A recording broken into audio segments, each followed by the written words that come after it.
places. Stretch your hands, you stretch, nothing. Put your legs apart, you push, nothing. Then they eventually, but the things are not cooperating very well. There is some detection, and then you get to a level where you cannot go beyond that. You cannot begin to say, now we go to the bathroom, I want to undress you. Those kind of things may not always be, especially in our country here, where the police officer can see the way you look and grant pardon. You just pass because, he thinks that the way you look, you may not be dangerous. Our askaris can actually look at you and decide to trust you, and then you pass. Those kind of things have also happened. So for us here, the security problems becomes more serious. So are you seeing somebody taking risks in order to get the supply delivered? Taking an initial large dose. Now, like with alcohol, like something like that. People who are addicted are likely to start with dose number one here, seriously.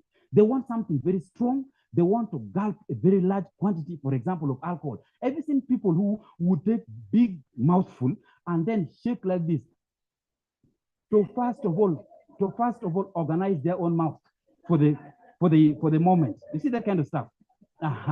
Those kind of people, because it's like the taste of it should be from all angles of your mouth. So you shake it and turn it round, and then they swallow. Now they're ready now to get started in the proper way. That kind of stuff. If you find yourself with such funny behaviors, especially in your private setting, you do a thing like that. You first of all shake around your mouth in order to let your mouth feel the right mouth. That kind of stuff means that you are also on the path of this dangerous thing we're talking about. So this is common with alcohol use disorder. Then we get about these symptoms. I hope you've been seeing that. Those are psychological symptoms that begins to show. Is anything like that showing in your house? Are you seeing anything like that with any of your children or any of your neighbors or your husband or your wife?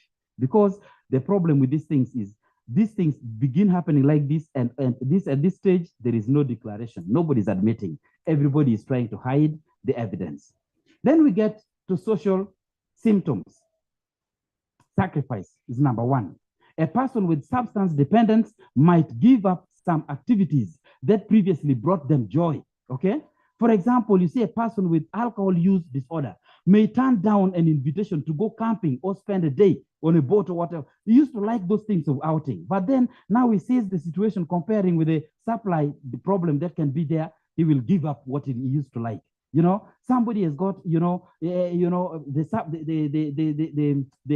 problem of for addiction developing, and it is like football is going to be there, and it is going to be series of football, matches, Then for you are now into addiction. You used to love football so much. We would spend a lot of hours, somewhere, and then we say now there is a free ticket here. Can we go? And then you see this friend who used to like football is now saying, no, I can't. It is because when we are locked in the stadium there, we cannot now find a time to sip. So I would rather be on in my own space, so that when I need to sip, I sip when I like. So I would give up the football. So when you begin seeing things like that, people making sacrifice of the type that they use not to make, that may be a sign of something. So those are some of the social symptoms being explained by experts about addiction. Number two is dropping hobbies and activities. Hobbies that used to be part of you, something that you used to love. You're seeing somebody dropping them. It is the convenience of doing both, making the person sacrifice another hobby, because addiction is now overriding the entire person's behavior. Number three, maintaining a good supply. Somebody is determined on making sure that the supply of the substance he wants is continuous. There must be no disruption. And number four, secrecy and solitude. You see this person keeping distance from people and very secretive with everything, by the way, including where they keep their things. They don't want you touching anyhow, because you might find the remnants of something, the evidence of something. So they like their secrecy, they like their solitude. It's not like they're antisocial, but they're thinking that too much exposure of themselves to other people is going to expose even what they do. People will detect. So you begin to see a bit of secrecy, a bit of solitude. The person is in his own room, a lot of locking of the door. And if this was your son or daughter who used to leave the door just ajar like that, you should begin asking questions. What is new that my son now needs to lock the door all day for? And when you knock to call him or her for lunch or for any meal, he first responds, who is that? What the hell? What can I do for you? And because the person is doing what? Is buying time to reorganize himself or herself inside there. It could be in the middle of the smoking of the thing. And then when he asks you, he's finding time to put out the lights and trying to hide where you cannot get. And so those are some of the problems you begin to see beginning to happen. Then denial. People on the path of addiction will always try to deny, that you are reading the wrong signs. They want you to think in another direction, not the direction that they are actually on. So a significant number of people with substance use disorder are not aware that they have a problem. They might be aware of physical dependence on a substance, but deny or refuse to accept the need to seek treatment, believing that they are quite, they can quit anytime they want to. You see, this denial thing is one of the outstanding signs that you will see with people with what? Addiction problem developing. They will always, act like they are in control. Like, I know what I'm doing. These drinks here, I just take when I want. If you take when you want, why do you want it all the time now? That kind of problem. It's not like they take when they want. They see drinks and they cannot resist. And then you find this denial coming on. Like, I am in control. I am in control. But you're seeing other signs that are accompanying the denial, showing, trends that this person is not fully in control. And denial is one of the serious problems with this situation. Excess consumption or abuse of substance. You see somebody coming for any function and is delighted to see that people are joking with the speed of taking beers. You understand? You can find somebody like that. And especially, weddings where people have spent a lot and the budget has been so good. The supply of drinks are plenty and people seem to be interested in speeches more than the drinks. That kind of thing. That is how the mind of the addict begins to read. And he would want to sit at a table where many of you seem not to participate well in this drinking competition. That kind of stuff. And when it comes to situation like that, the person is very happy. And this thing of excess consumption, begins to take its own trend because you are seeing the opportunity here. And that's why you see those who are addicts begin to spend more time. They cannot leave till when the supply is over, or till when the bar lady is now locking and pushing out everybody because she wants to go. And then that is when now you defeat her. Because seeing the bottle there, and that one is also unused, not yet consumed. That one also needs somebody to consume, and the thing requires his attention, So the excess consumption or abuse of substance will become the trend that you will see in some of these social symptoms. Then you will find having stashes. A person with an addiction may have small stocks of substance hidden away in different parts of the house or car, even often in unlikely places to avoid detection. You can find the thing is behind the flush of the toilet. There is a thing, the tank is there and he has squeezed something there. Because what will make you, in a normal circumstance, go to begin looking in between the flush of the toilet here and the wall? What would take you there? Almost nothing. So he knows nobody goes there. Even the people who are clean the floor, they clean the walls. There is nothing to make you think the tight space between the tank and the wall is something that is a place that there can be anything there. So they're likely to succeed, and they can do that for long. Hiding in places like that. And then others may hide, on some cars, on some parts of the car. When you go, maybe you will find some faults in a certain way where if you drop something, it can stay undetected for long. Somebody will use a space like that on a car, like where you want to open the back of the boot. You might find some holes around there where your hands are not likely to go to the sides. You will just go to what you will handle here. Somebody will put something like that.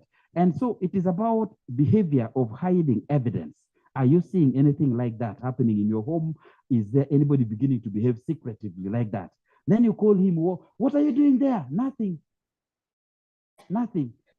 If somebody goes to that flower pot area, the flower areas, there are plenty of spaces to hide. And especially the thing is wrapped in polythene because the rain is not a threat anymore. You wrap very well, you plan the issue of rain and its problems. You plan everything. And then They will put it where, not because this thing may be clean, you may come to do some gardening once in a while, after weeks when the weeds have grown in between. So he needs it for next week. There is still chance that this place is clean. You are not going to arrive there. Just like where you see people trying to keep keys in pots of some flowers where they think the thief will not think. Kumbu, you're thinking the same thing the thief can think about. That kind of stuff. Yeah. That is how you can find you're mistaken and you get wrong. So then financial difficulties. Now, this is like one of the social symptoms. An expensive substance can lead to sizable and regular financial sacrifices to secure a regular supply. Depending on your level of income. If you are at a low level of income, the money can constrain you, but it will mean the alcohol will consume almost 90%, for example, of your income. If you have a lot of money, if money is not your worry, that is another problem to worry about, actually. Because most of the drinks you have got here will be just affordable. And then when you go for the high spirits, you will find yourself at a level where things are not very easy. There are people who are very, very loaded. They can go for those blue label, black label, and so on. Then you find people who have got that level of expenditure where they don't even feel it. Somebody can spend even almost 2 million in one sitting. Those kind of people have got almost no breaks, because a poor man, money will make some breaks at least, hopefully. But the problem is, the people with addiction will go lower for a grade and looking for something that is cheaper but very conk. That kind of thing. You want something that can throw you down, in one bottle. That kind of stuff. Then you begin having that kind of tendency of choice in the things that you buy. Then you buy and you want something that can kickstart you. So you find beers, drinks that are a bit soft and gentle don't seem to be their kind of type. When people used to drink beer, I mean, in the circle of beers, when we used to have, is it chairman in this country? Yeah, those kind of things. You will find the kind of people who want that strong thing, and then you come to this bell here and say, this is when waste money. This is just a lot of short call included, that kind of thing. They want something that can throw them quickly, that can kickstart. If your body begins to have that kind of demand, then there are question marks, You need to begin getting aware that you could be on the wrong route. Legal issues. You begin to wonder how this becomes a social problem.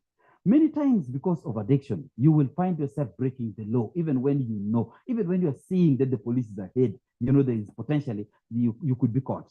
So there is more, this is more a characteristic of some alcohol and illicit drug dependence. So legal problems may occur either because the substance impairs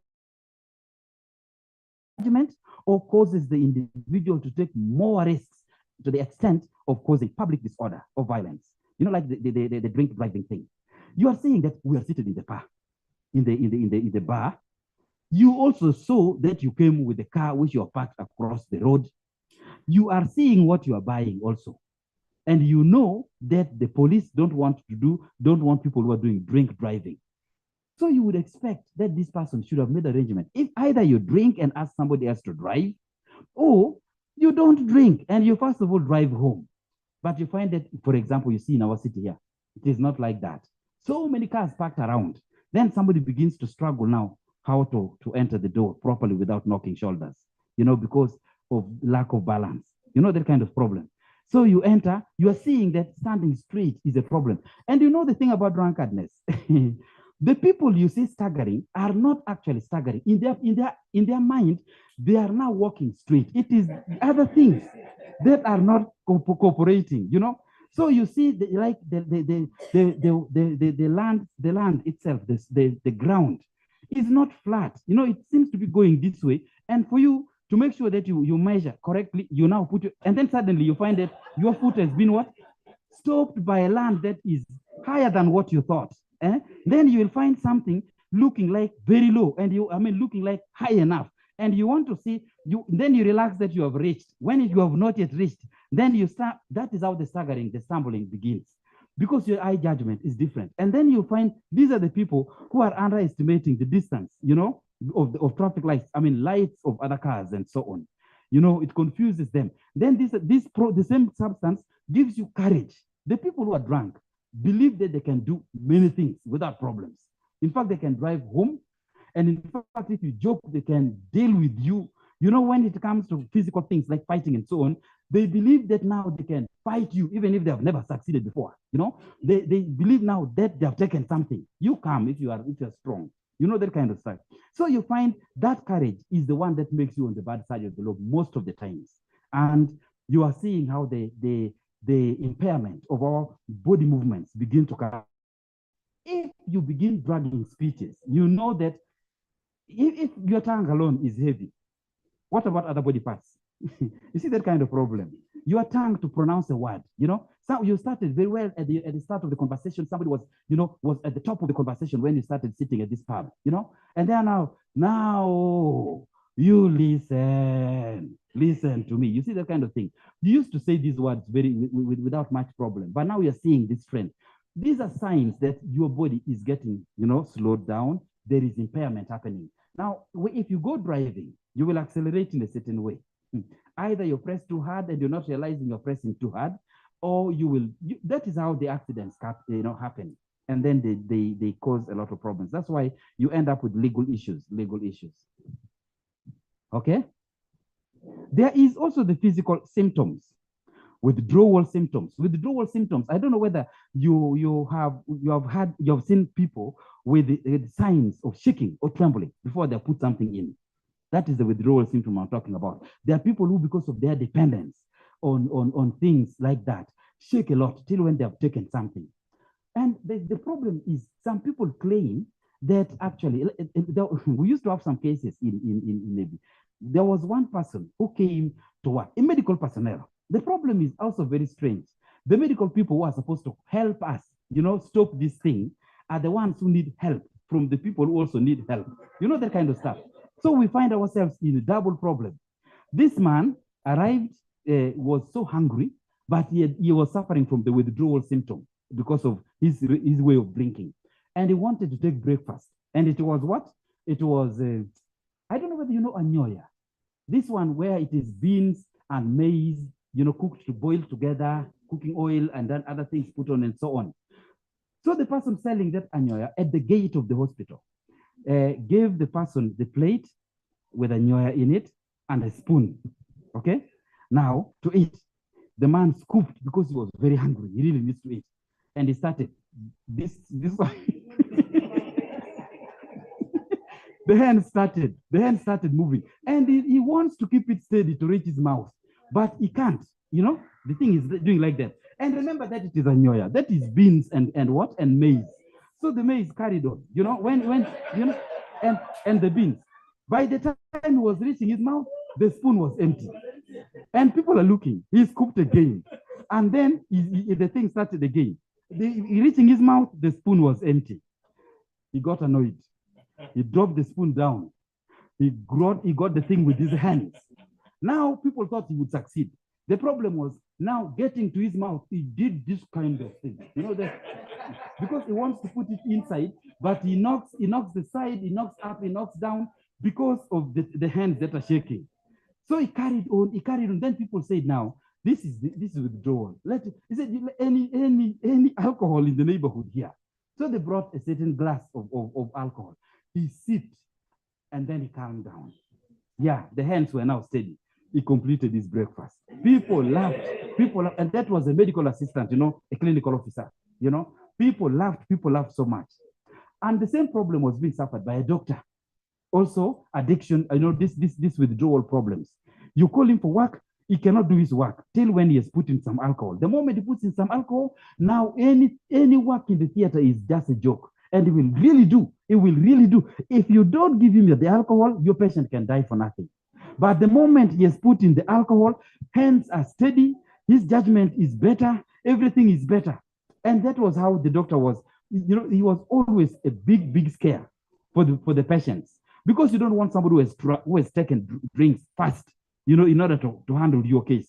But people became used to his approach because every time he drinks, he does a better job. If you don't give him the drink, then the problem is he will cut you anyhow because his hands will be moving like this.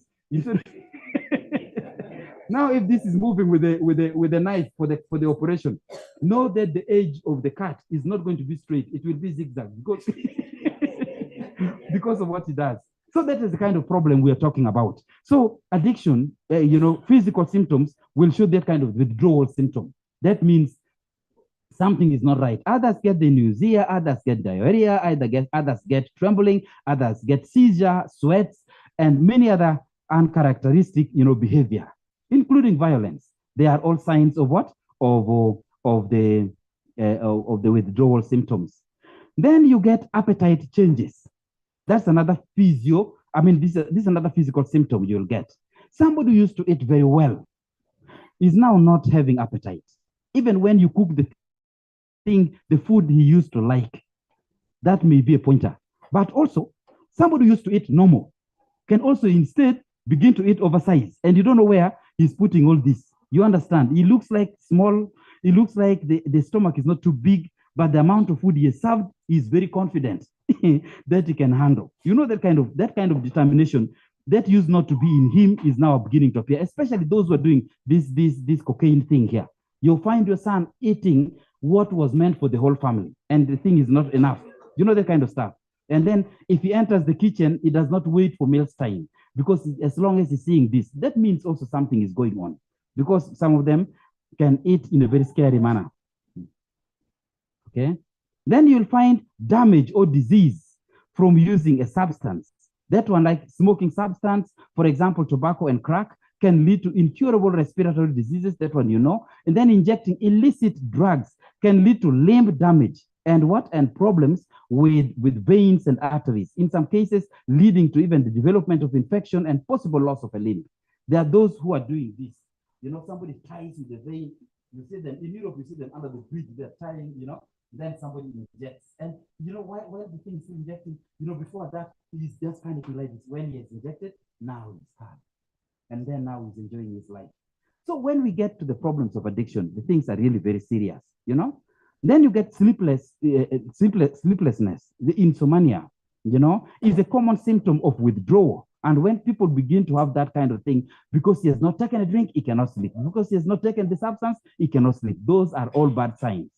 You get change in appearance. I don't know whether you have seen people who, when they're walking on the ground, you notice a shake upstairs.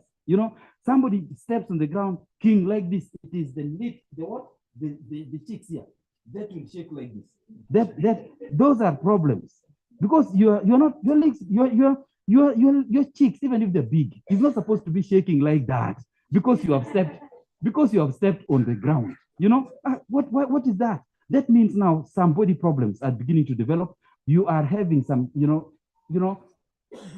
appearance problems. Your size of cheeks are becoming funny. Your lips are getting red. Your way of, you see people who are affected by these things beginning to change in appearance. So those are the things you need to keep watching out for. And by the time we get to this stage of change of appearance here, the thing has been going on for some time, and the person may actually be getting into those late stages. Increasing tolerance. Now you see, the body experiences reduced effects of the substance over time. So a person feels the need to take more to achieve the same effect. What I mean here is, you used to take, for ladies, for example, to explain this point. When you take most ladies who have not taken beer before, half a bottle, they can't continue because it is now turning their head. The tolerance increasing here, we mean half a bottle that used to turn your head. Time comes when even one bottle does not do the job. It does not turn your head. Even 3 bottles, you're still okay. So you begin to find people who can drink 10 bottles and they're going for short call, very steady. You understand? He's coming back to continue, just wait for him. That kind of behavior. Very terrible. After 10 bottles, you used to run away from your friends after 3 bottles. You would excuse yourself, you would run away, you would disappear without even telling anybody you're leaving. But now 10 bottles, people think you are going away, but kumbe, you're just stopping very near here for short call. You're coming back. The kind of stuff. To continue, and you sit and drink, a whole crate gets finished, and you are still looking all right. That is increased tolerance. That if that is happening, is also something to raise alarms for, because you used not to be like that. It used to affect you in some way. Then the takeaway from this is something that I will leave to you, because it is out of this that you're going to be taking up. We have got these three categories of the symptoms we have seen. So substance use disorder has many symptoms that can cause damage to an individual's physical and psychological health, everyday activities, and social life. It causes damage not to physical health, but everyday activities, social life. You're losing friends. You're seeing more arguments in your marriage. You're seeing suspicion. You're seeing your own children watching daddy with a lot of interest. You know, they used to just, when you're passing and nobody seems to be bothered about you stepping on things, it means you're still all right. But now when people begin to remove suspense out of the way, people are removing chairs, because they're thinking that the space is not going to be enough for you. Those things are problems. So you need to know that these are the things that it affects everybody. The effect depends heavily on the type of substance, personal circumstances, family life, a person's level of insight into their own behavior, and their current finances. The impact of this addiction problem. It can affect other people so seriously, because if your income is little, you will find that actually it is affecting your house. The house is now leaking, but you drink every day. There is also no supper constant, but you drink every day. Some children have been thrown away from school, but you drink every day. That kind of problem. So that means now, problems are beginning to develop. So any comment so far? I will leave you to do with some of these takeaways so that we look at other issues for the sake of time. Are we following what we're discussing here properly?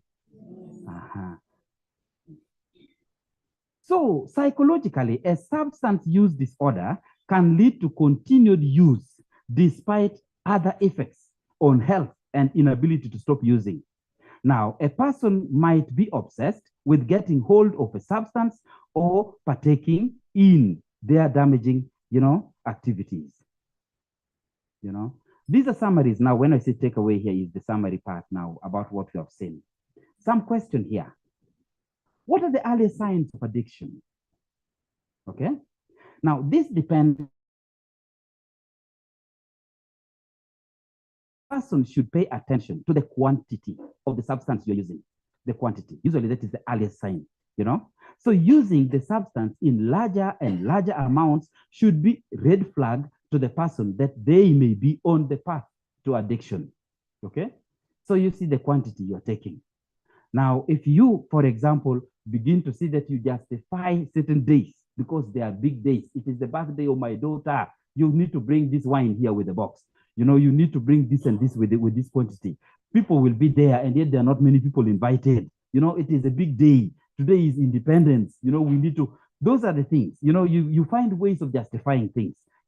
We don't meet very often. These are rare friends. We shall not meet again. Waiter, bring more, that kind of stuff. Because you are not going, we have not met in a long time.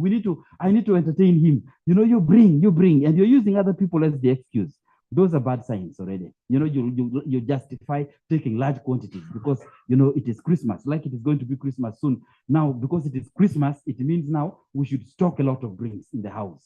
Somebody else will look at Christmas like it's other day also. But you cannot drink more than this number. But visitors might come. You have not invited anybody. That kind of thing. So some of these other symptoms I have given here that will be you can read. Now I'm going to take you to these other ones here. The causes of addiction. Okay.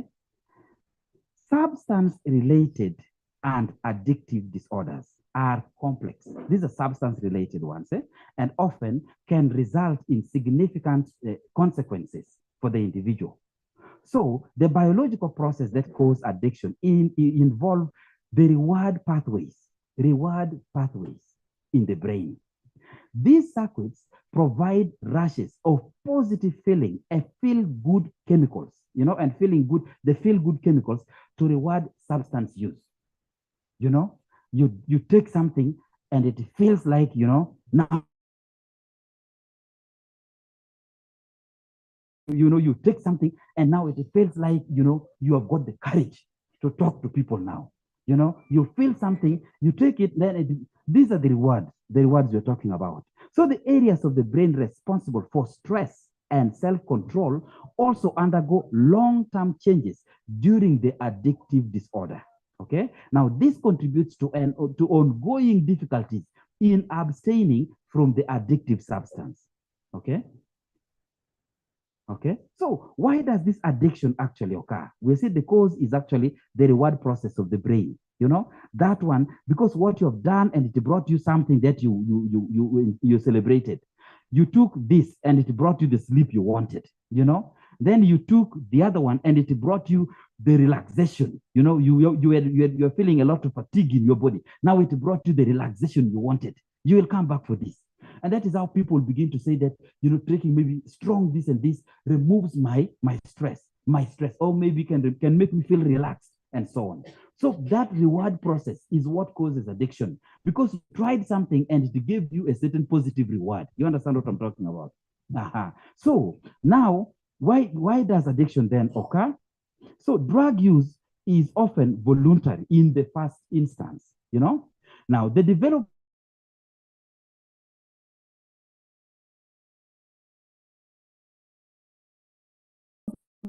of full addiction occurs through a variety of circumstance-related disorder in ways that can take a long time to bring back to a healthy state.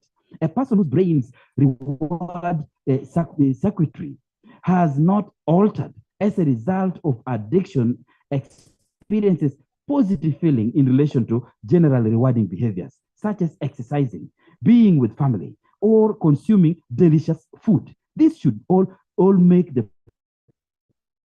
person feel good. You see, if you have not been into this, I'm saying here, in order to feel now that, you know, sleeping longer, you understand? You will feel like the weekend has come because tomorrow you're not going to work. That is enough to do you the job. It will give you the joy you want. You will feel that, you know, the weekend has come because you're playing with your kids, because you're eating food, lunch at home today instead of the restaurants or whatever. And it does the job for you. But when it becomes something that cannot do the job for you, when it becomes the person with addiction, these things don't make sense anymore. It is the receptors now receiving the reward in terms of consuming something else. That is what brings them the joy and the fulfillment. Family life does not give them the joy. So you will find people who, because they're moving to this direction, many men may be in this category, after 5 o'clock, one for the road. We sit in the pub. We want what? The number of men who will reason that, let me go home early and we play with our children. We help them with their homework. Those men are very few. And if you are in that category, in fact, you look like something is also wrong with you, according to your colleagues. You understand? Rush from office to home. And you know, somebody who does not have this satisfaction in these receptor games says nothing else now important after office work is done. He will look at it like family time is important. I need to joke with, I play with the kids. I need to help them. I need to be there. I need to create family time. And he's driving to get home as fast as he could. But the person who has got problems, family time, which family time? Is that wife going to go away? She will be there even when you come back at 10. She will still be there. So what is the panic for? You know, that kind of reasoning begins. The kids are already yours. They're not traveling with their mother anywhere. So what is it that is bothering you? You will find the kids there.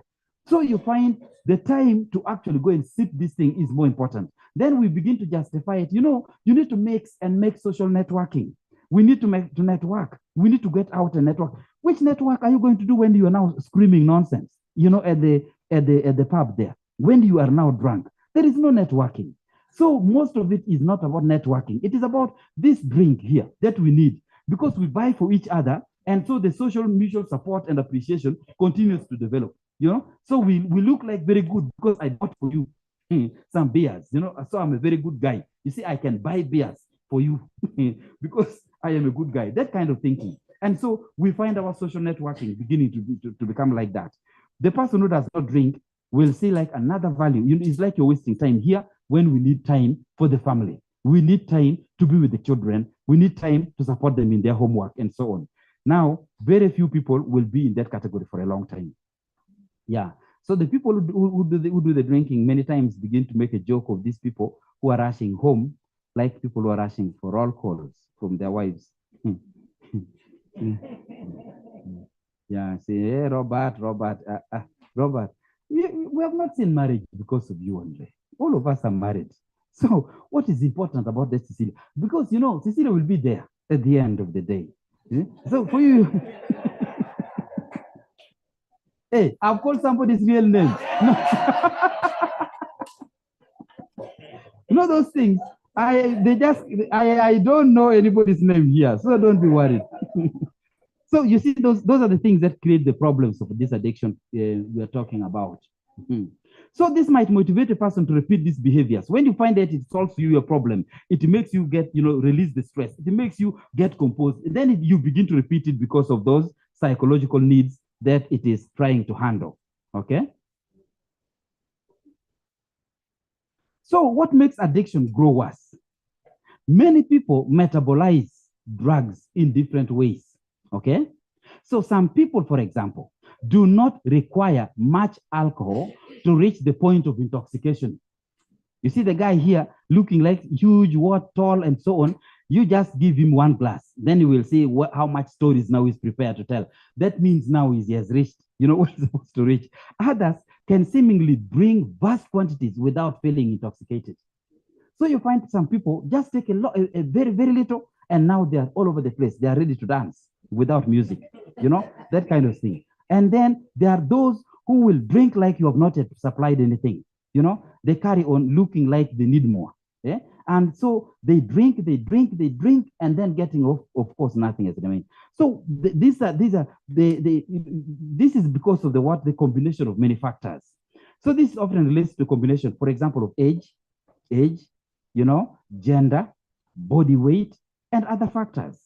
So your addiction can grow worse because of other factors. You can consume large quantities without getting scared because of, for example, body weight. If you have got a big weight, presumably you can absorb a lot. But you will find tiny people also who can go very far with this thing here. They will drink and still remain normal. That kind of thing. Their tolerance level seems to be rising. Okay. So, as part of regularly consuming large amounts of substance, the body might become accustomed to its effect and metabolize it more efficiently. The body may require increased amounts of substance to achieve the same effect that smaller amounts of substance used to create. Medicine generally refers to this phenomenon as tolerance. Okay. Tolerance, meaning that your body can take larger quantities than what it used to take and still have the same effects. You still have sense. You still talk sense after 4 bottles. After 10 bottles, you are still able to talk sense and organize your home. That kind of thing. Yeah, when you used to be thrown by just 2 bottles. So when tolerance increases alongside the need to take a substance to avoid withdrawal symptoms, it often indicates the onset of an addictive disorder. So if a person does not receive treatment, it can lead to dangerous consequences. Okay? So some takeaway out of this. Addiction develops when the urge to take a substance hijacks parts of the brain that rewards behavior, that rewards behavior and provides benefit for the body. The urge, if it has hijacked part of your brain, that rewards the behavior. There are people who will say, when I take a cigar, it removes my stress.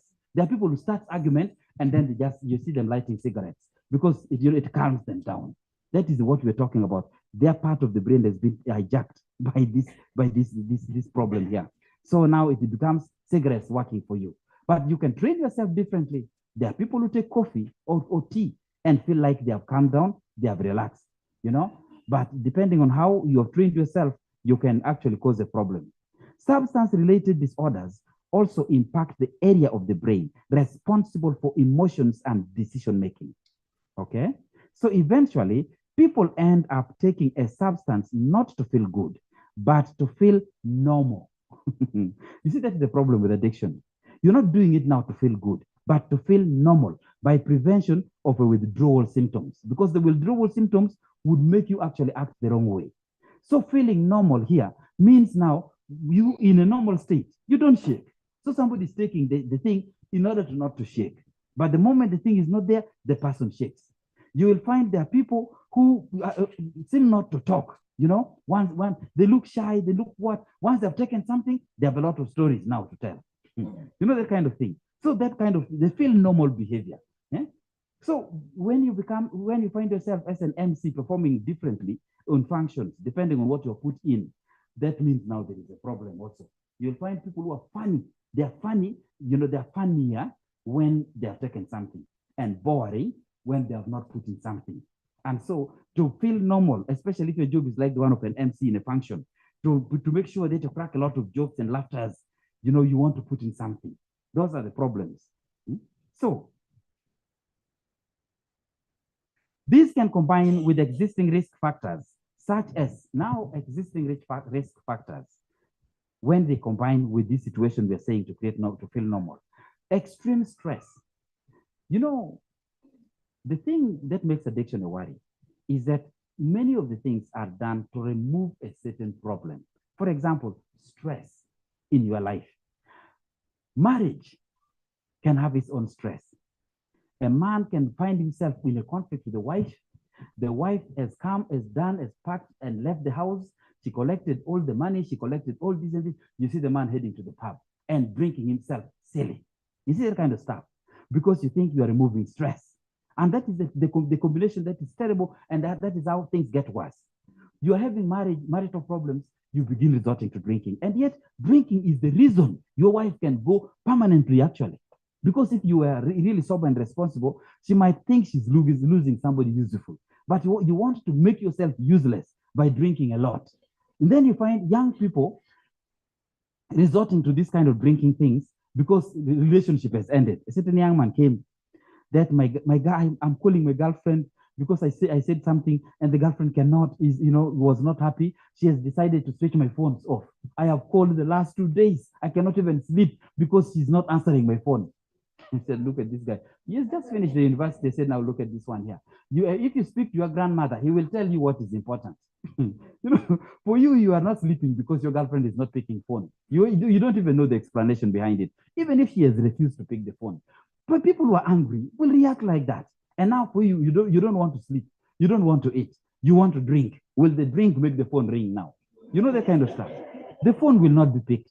So the whole thing is just like a defeated circumstance. You don't handle problems like that.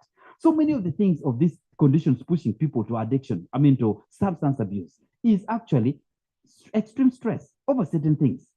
Your work is nearly going. The boss is not paying. The boss talks very threateningly, like your job may not continue, and he's still holding your money. The landlord has also arrived and is pushing you under threat and wants to throw you out because you have not paid the last 3 months. Now you want to go to drink. Now, this is what you should have given to the landlord as deposit. You want to drink. You see the kind of thing that makes us do things really back to front. So you drink the little money in order to feel like the problems have gone. They don't go. They will remain there. As soon as you wake up, they are there. Then you will find that you need to drink another dose in order to let the problems go. Then as soon as you wake up, they are still there. And then that is how the addiction begins to develop. You drink to feel normal. The thing that you used to feel before ever trying this path at all. Okay. So this can combine, with existing risk factors like extreme stress to produce behaviors and physical effects of addiction. Okay. Some questions that people ask. Does addiction always involve changes in the brain? Now, the answer is, generally, if a person meets the diagnostics criteria of the DSM-5 for a particular substance use disorder, it is most likely that the brain changes have probably already occurred. Okay? So we do know that the sooner the person receives treatment for a substance use disorder, the better the substance, the better the chance of recovery may be. So addiction can actually, the brain disorder is going to be an unavoidable outcome out of this behavior. Brain changes that occur as a result of a substance use disorder may be permanent. You see there, may be permanent, but some improvements may occur with extended abstinence. You see that the person who has been into alcoholism for many years may have certain brain damages that is already, it is already done. But after recovering, after leaving drinking and so on, you might find that the person has got some improvements. He is recovering. Certain things are actually getting better, but then certain things seem to be residue of those past, of those days when things were extreme. The research in this area is going on. That's what we're saying here. The damages to the brain is real. Addiction can do damage. That's why we must be very careful about this problem. So what are the risk factors? Some of the risk factors of addiction. So who is at risk? How are you at risk? When we look at the risk factors, let me bring your attention to some of them. The risk factors for addiction. The following can increase the risk of addiction. Number one, family history. Check yourself. I hope you're getting what I'm saying. Family history. Was your dad drinking also? And how was his drinking pattern? Did you see control? Did you see defeat? Because if that was happening in your family, don't begin thinking that you can be very different. Family history is a risk factor. If you have got addiction problem in your family background, don't try playing around drinks. That's what they're saying. Because it could be part of your genetic problems that makes you actually weaker in resisting what others are handling. So family history, a person's genes play an important role in addiction and might account for 40 to 60% of addiction risks. Researchers are exploring the relationship between genetics and addiction, because you will find there are people who drink and drink and drink and remain in control. But there are also those who drink and they don't drink as much as the other one who is normal, who is in control. And there are people who are doing this tolerance we're talking about here for many years. The man has been drinking since he was 18, since he was 20, and now he's 60. He has never stopped drinking, but you don't see addiction. Then you will see this one here, who has just started drinking recently here, has reached a level where alcohol is a community concern whenever he takes it. We used to have a guy who would take alcohol like that, and then he forgets that clothes are compulsory. You understand? You know, if your mind is beginning to reason that clothes are not compulsory because you have drunk something, you are in the wrong direction. There are people who have taken alcohol for many years. They don't remove clothes in public. So for you to drink and then you remove clothes, then you carry it in your hands to go home with it. That kind of thing is a very big worry. So if you have got that kind of funny behavior, you drink and then you insult people you don't remember. If your dad was ever doing that, your mom was ever doing that, don't play with history can be pointing to something. If you have had a brother and sisters, many of your brothers and sisters drink and create public concern, don't try it, because you could be in that risk factor. The family history. Number two is family life. A healthy home environment during childhood is essential for reducing the risk of addiction later. Being around authority figures and family members who use drugs can increase the likelihood of developing substance use disorder later in life. I don't know whether you still remember the stories of how your dad would ask you to go and light his cigarette in the kitchen, in the fire. I mean, you go there on the charcoal, to light his cigarette. So you try to blow, the thing is not catching. So then eventually you're supposed to pull a bit so that the fire catches properly. And you see that kind of stuff. And that is a very bad thing for kids. And it is about family life really already. Then you'll find family life situations where children are all the time exposed to parents who are showing like the glory of drunkenness. Your dad arrives and it looks like he's enjoying because he is very happy now when he's drunk. Then you begin to find, as a kid, you are admiring that behavior. Then the dad becomes violent and everybody's running around because dad is not easy now, that kind of thing. And you find a boy child growing up with this mind that wives can be beaten. Family history can influence. So you find the boy child growing up actually coping the drinking culture. How did we get to where we are now? Where women, for example, are generally not for pubs. You understand what I'm talking about? And yet they are not chased from pubs. But most women will not reason in terms of going to the pub, even when they are loaded with money. And then men are not like generally for homes, to get home early. Most men think that after work, you must be in pub with colleagues and then you will go home afterwards, let the jam clear, as if the jam is everywhere in the country.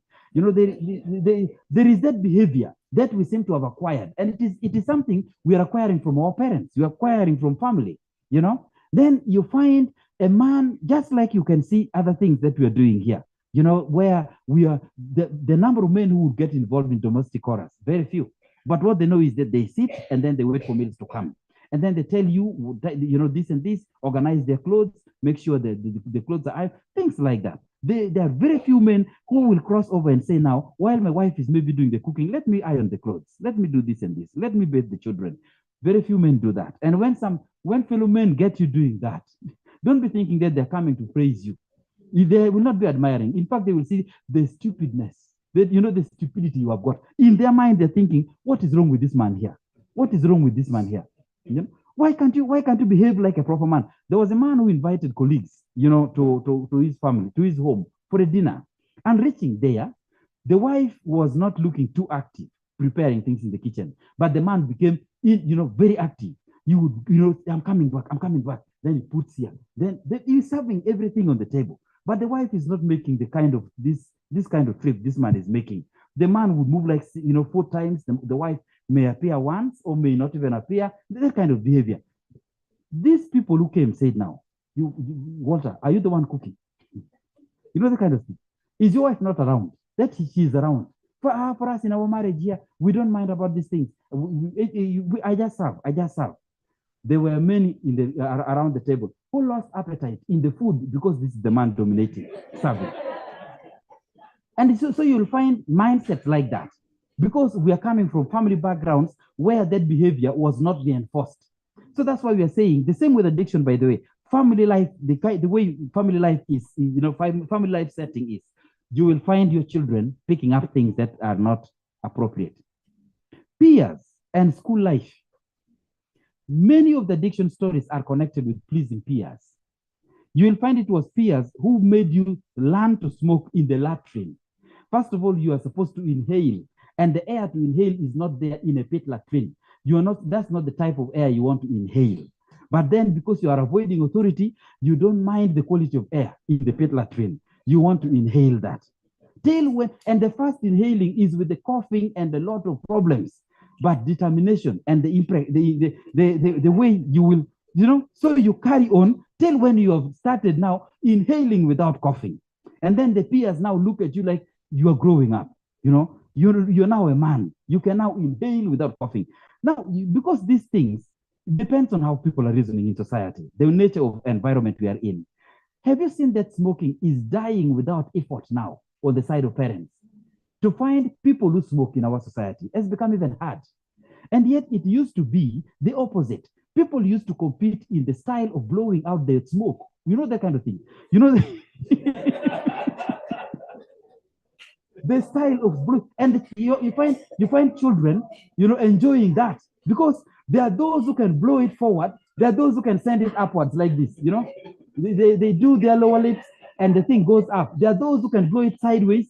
There are those who can blow it with their nose. And so you find young people admiring that. And many used to try smoking because of that. Now today, if you are smoking, you become a concern for many people around because they will ask you to get out. Nobody's admiring it anymore. So you find the problem is beginning to disappear. So the environment makes a lot of difference. So peers and school life, the increasing influence of friends and peers throughout a person's teenage years can have a significant impact on whether or not they use drugs. Many of the children we're worried about, for example, in the area here, are children who are acquiring strange behavior from schools.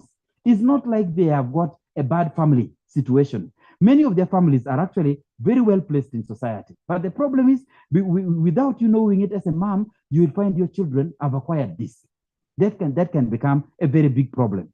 Many people without other risk factors try drugs for the first time to connect to a peer group.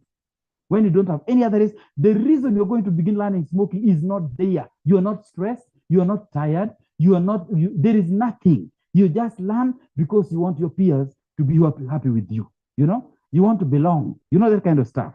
So children and teenagers who are struggling with schoolwork or feeling excluded socially may face a higher risk of trying drugs and developing a substance use disorder.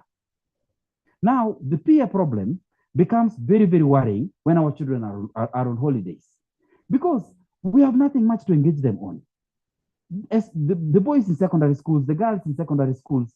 So when it is in the when morning comes, then what? After breakfast, then what is the program? There are no gardens in Kampala city here. There are no gardens. We're not doing serious farming. There are those few people trying poultry. The space is very little. Because of space problems, farming that are serious and time consuming may not be there. So even if you have got something, feeding the chickens, if they are there, will not take them a long time. 1 hour, they are finished. Now it is 8 o'clock yet. What do we do with the rest of the hours of the day? So you will find your daughter or your son is thinking about visiting colleagues, he's taking a shower in order to go out. Your daughter is changing in order to go out, to take a walk in town. What are you going to buy? No, there is nothing they're going to buy because the money is also not there. But they're taking a walk in town. Like there are people, like the town requires people who are walking around, that kind of stuff. And you find that behavior creating the redundancy that our young people have got. And that redundancy causes problem. You become creative. You begin to look for things that are supposed to entertain you. They will always talk about being bored. I don't know whether you've been hearing that among the youth. I feel so bored. This is so boring. This is so boring. You want exciting? There are very few things that are exciting. You want to watch a movie. I watched it before. It's boring. You want this TV program. That program is boring. So many of our young people talk about this boring. They are looking for something that is a thriller, something that is exciting. And it is not there. So you will find the natural consequence is going to be this kind of direction, because that is the one that is not boring. You want to see why people can laugh without agenda, because they are inside, inwardly, there is something very funny. Yes, after taking something, there is you don't need anybody to tell you anything. There is something that will amuse you by itself. And that is a problem, So you find kids are getting high and taking this kind of stuff. Those are risk factors. The age at which a person first consumed drugs, that age is also important. Do not do mistakes where kids can try these things out of your negligence. If you are a parent who is consuming anything that would be like a drug for the kids, try your best. The earlier the person takes a mood-altering substance, the more likely it becomes that they will develop a substance abuse disorder. Yesterday, I was somewhere, and we're talking about this program of today. And the discussion that developed was parents are saying it's getting more and more difficult for them to control kids getting, introduced to this area, because there is a certain cough mixture. Is it Bethlehem or something? Is it Bentil or something? Is it what? What is called? Now this is cough mixture, and the kids were the ones updating the parents. The kind of kids we have this time can update you on information for you think that but they will show you that you don't know. The kids were updating their parents that cough mixture, you just need to add 7-Up. You drop 7-Up in it. It is a replacement of this thing people are buying. So you will find your kid has taken it and is very happy to see mommy, that kind of thing. And and you're not even understanding that the kid has actually, because 7-Up is just soda. It will not make you suspicious as a mom. If the supply is there in the house, it will not make you suspicious when a child is, doing this.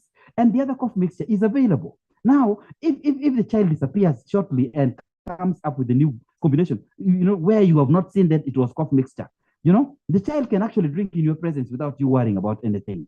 And the child is now drinking another chemical. We have developed children who know chemistry when they are very young, in their pre-primary age, they are already doing this chemistry. Now they are the ones telling their parents to be very careful. Our children are getting into addiction because of funny substances that you may not be aware of, like the fuel of aeroplane. Have you heard about that? There is a way this boy is perfect, and it gives them the joy they want in life, because many things are boring. They just begin to feel the excitement out of this.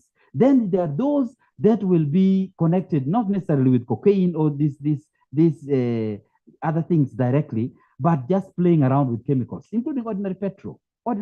People puff. on cotton wool and so on. You will find those who have been passing petrol in cotton wool, doing that kind of stuff. They just have to squat somewhere else for a few moments, and then they come out very happy. They will be very, very generous, and they're very willing to go on any errand. And you'll be very happy that your boy is a good boy, because any errand you send him is running, to deliver.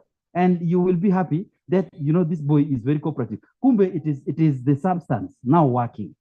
So there was a family also in this, somewhere in this area, a very successful family that had their children in very good schools. But the school children started with this substance thing here. And then they started now this understanding that was getting distorted. And they came, the first boy came and said, with the second boy, we want to feed the world, which is a good idea. But now how? That you see, we shall make sure that we supply food that the UN can use everywhere. Supply food, how? We don't need school. Why are we going to school? Wasting our time. The time we spend in school, we can actually use to produce the food and feed the world. That kind of thing. Now, when you are then the eldest son told me, we cannot, I don't understand why I should even be studying ICT. I know this computer here more than the teacher, which is also possibly true, because they can play that games. Then he said, now, if you want me to develop a website, I know how to develop it. If you want me to do this, I can do. Whatever you want to design, what I can do. Now the teacher is wasting my time with all these things. We can do these things. Then I said, now you see, the problem is the world does not give jobs on those grounds. You don't come to an office and then you say, sir, you see me here. I can develop web design. I can develop websites. I can do this design. I know this computer. What shows that you know it is the paper you're holding. So make sure you first get the paper and then play that game later. And the guy refused. And then they all left school. The parents were in tears. These children who are supposed to be feeding the world ended up, on the streets. The family is loaded. The family has got everything. And now they because of life becoming difficult, very dirty clothes, very dirty looks, and then selling mochomo, and then running after the bus, with those mochomo to the windows, that kind of thing. The mom saw, and by passing, and her children were running at the bus, to try to sell mochomo, and she wept, that kind of thing. So when we talk about drug addiction, this problem is very serious. Make sure you keep an open eye, because no family is immune to this. It is not about blames of parents, because sometimes you get parents saying to another parent, how are you bringing up your children? We are far behind programs these days as parents. It is not like some parents have got skills better than others. Our children are learning what they're learning behind your back. They are ahead of you in many things. And we are talking about substance addiction. Do you know that there are many young people, your sons and daughters, addicted to pornography? I don't know whether you know about that. Because that is the problem, again, coming with a different speed, in our society here. Secondary school boys, young boys and girls, addicted to pornography. On the phones, on the what, the children are seeing what is beyond their age, And for you are thinking that you can tell them stories. When you were kids, they used to tell you that the babies come from what? God will put the baby now in the bed, They put it in the tummy of your mother. Your kid in nursery will explain to you what you're thinking. That kind of thing. So we have got a different generation. So their level of knowledge is high. We cannot. And when it comes to addiction to that kind of area, pornography and so on, there is no control. There is no control. I was trying to, talk to some parents somewhere about the way our children behave, because they're so fast with the computer things. You will find that they have left the sitting room. They are in their bedroom in the name of revising together. They're watching pornography. Then, as soon as mommy is handling the door, hey, you children, what are you doing here? You come out for supper. You will find Bikra Maria on the screen here, because they click from pornography to Bikra Maria. Then you will find what you saw was Bikra Maria. And then you begin to praise your daughters for being very prayerful. What are you doing there? We are trying to learn how to say Hail, Holy Queen. And they're not lying. Then as soon as you go out waiting for them to come out, they are back there doing final touches before they get you for the supper. That is the problem. The children are very, very, very, very fast with technology. They are very, very fast with the way they catch up with these things. And this is why the addiction problem is a very complicated problem now. because some of these things, now with this thing of character and social issues, the addiction of that type don't have the withdrawal symptoms that are going to be noticeable. But you can notice some declining trends, for example. They mentioned that a lot, So the method of delivery, for example, the way in which a person takes a drug can impact the development of an addiction. The method of delivery, if you're taking drugs, smoking and injecting substance means that the brain registers their effect in seconds, but also loses the rush quickly. There used to be a small boy who got addicted to alcohol, because the mother was also selling. So the boy would disappear from out here and then goes to the containers where they're putting the nguli, and then would drink a mouthful and swallow and then run out. Small boy in primary, P1 yet, swallow and then run out. Then he will come out like nothing yet. Then all of a sudden, you find this boy has fallen for nothing, And then you begin to wonder, why is this boy falling? You stand up. He cannot stand up, and he's falling. And then he's laughing, and he's falling. And you're not sure. That was how that boy actually became addicted also to alcohol. Methods of delivery. When you find yourself now beginning to do this catch-up kind of approach to the delivery, that one is also a terrible thing to be aware of. The nature of the substance, that one is also another factor. Some drugs, such as nicotine, crack cocaine, or heroin, contains specific components or sets of receptors in the body that triggers addictive responses. The people who drink normal beer, when you compare them with those who take waragi, I hope you know the difference. You notice the difference in which one can cause addiction. The nature of the substance is important. There are people who drink gentle, soft beer, and they can drink for many years. You don't see much problem. But there are those who are drinking waragi, strong beers, strong alcohol, that kind of thing. And you notice that actually the addiction level is, the chances of addiction is very high with those who are consuming that. Stress. High stress levels may increase a person's risk of turning to a substance such as alcohol or marijuana to reduce the stress.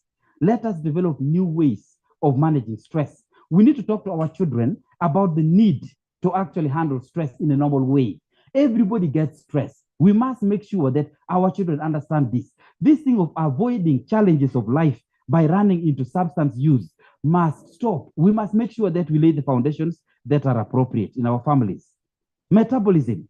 The way in which a person absorbs or processes compounds can determine the effect a drug will have on their body and sensation it causes. For example, variations in metabolism can result in drug duration of effects lasting for longer or shorter periods. Some people can recover from the drunkard state very quickly, but there are others who will go on and suffer up to the following day.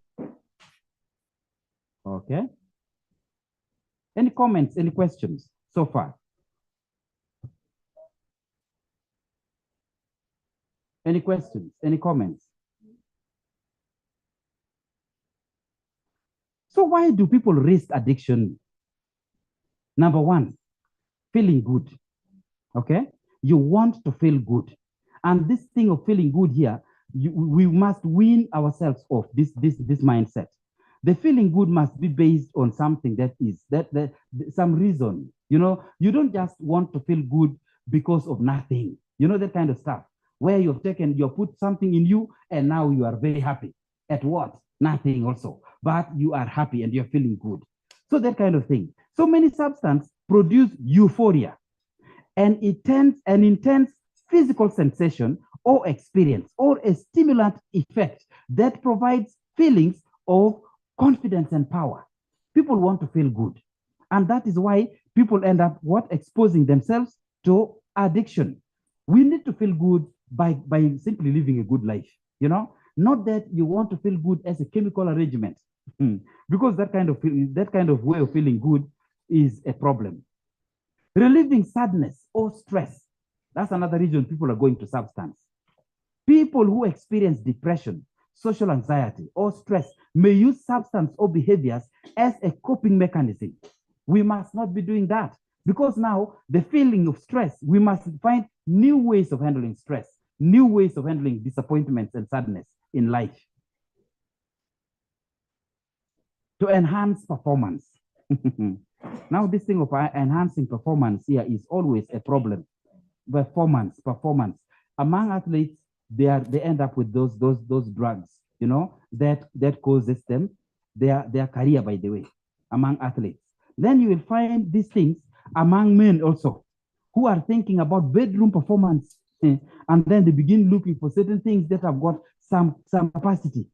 I don't know, there was a certain story that was very sad in somewhere I think in Arua, where it happened. There is a certain tree from southern Sudan that they I think they get the bark of the tree, and then the people believe that when you actually you chew that in preparation for your wife or your girlfriend, it will give you a good performance.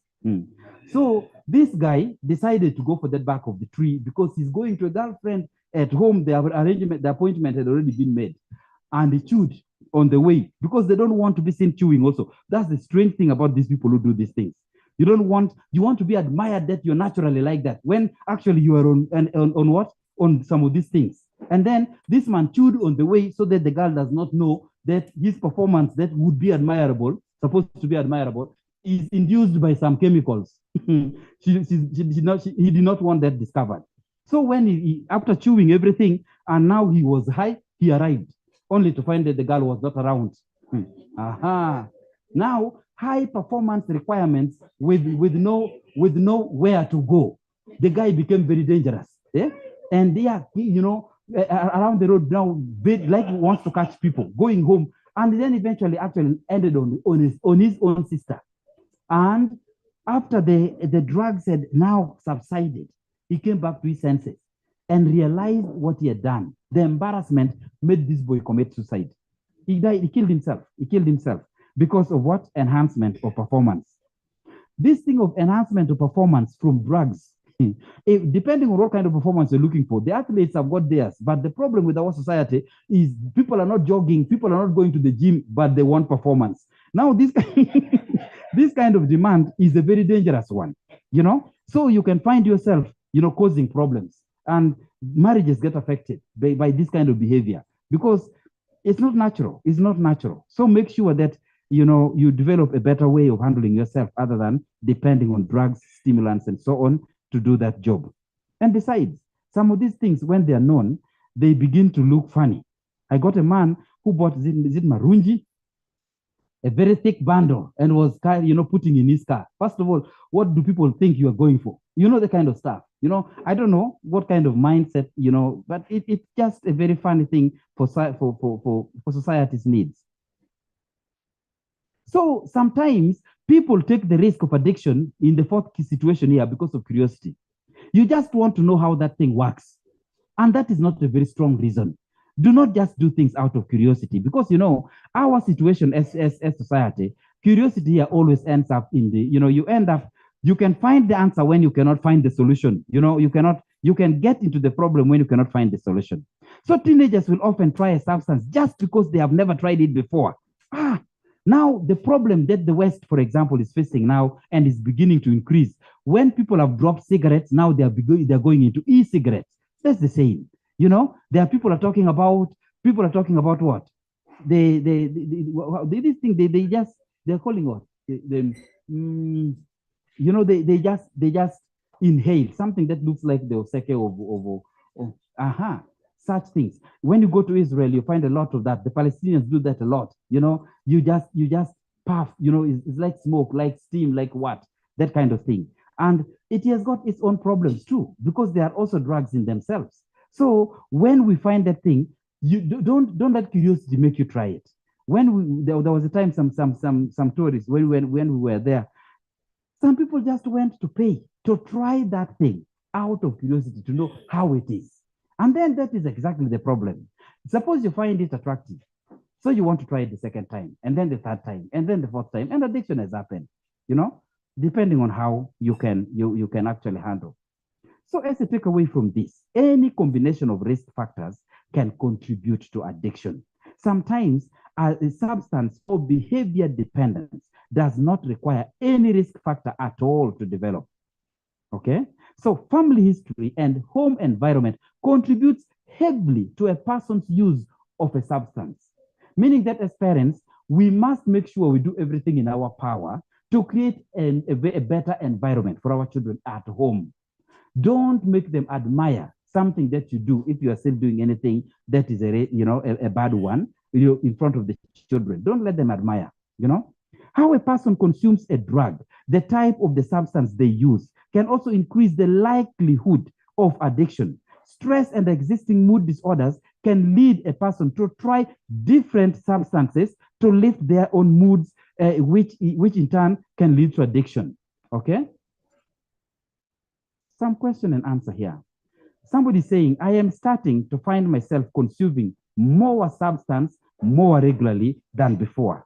How do I motivate myself to reduce intake? Okay? So the most important thing is that you have recognized that you are using more of the substance. That is the answer being given. Okay? At this point, it is necessary to abstain from the substance altogether. If you begin to find that you are sensing a tendency in you for some form of addiction, whether it is alcohol, whether it is some kind of maybe something you smoke, whether it is what, now that you have seen it, make the effort now before it gets late to pull out of it. If it is being introduced into your life by friends, walk out of it. Okay? Walk out of it. So get rid of any of the substance you have at home and change your routine to prevent you from going near people or places or things that you associate with the substance. If you find that you are having trouble with the cravings, try talking to your family doctor. Okay? Okay? So some of these things I actually did for the sake of providing you with things that you can look at in detail. I know the time cannot fit all our discussions, but I would like to get some reactions about what you have seen so far. What issues have you seen about these problems, about the addiction issue for our society as a group that is looking at this from the faith point of view? Is there something raising your concern from the pattern you see around? Whether in family, family like spouses or our children. Any comment about this? Is this a topic that actually you see affecting you somehow at home? What are you seeing? Are you seeing suspicious behavior in your children? Are you seeing any suspicious behavior? Are you worried about some of the things? Or are you worried about how to tell them or to educate them not to get involved in anything? Is that your main anxiety? Eh?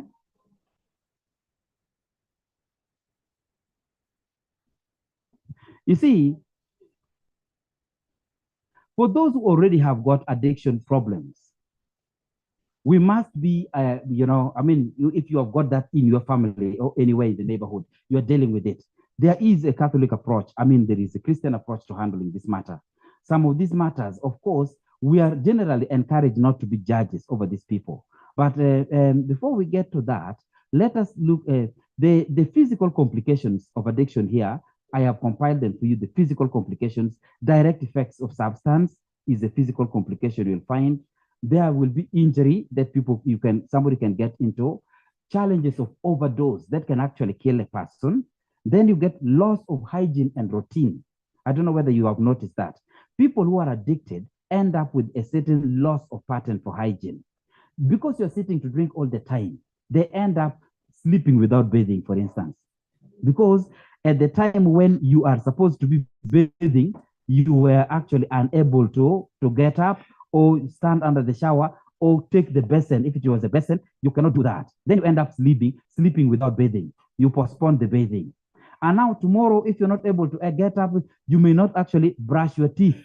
And then that begins additional problem that continues to add.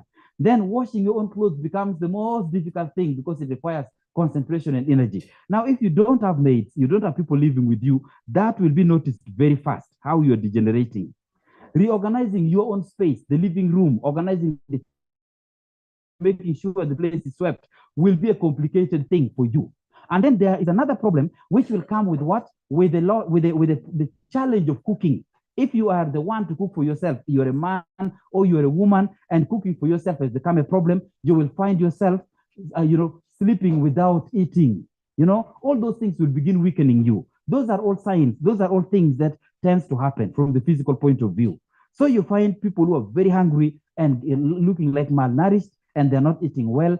They have not bathed, they have not washed, they have not. So many things begin to manifest to show that there is a problem. Some other physical issues will be fetal damage. If you're a mom, you will find that you're producing a baby that is not the kind of size expected of you.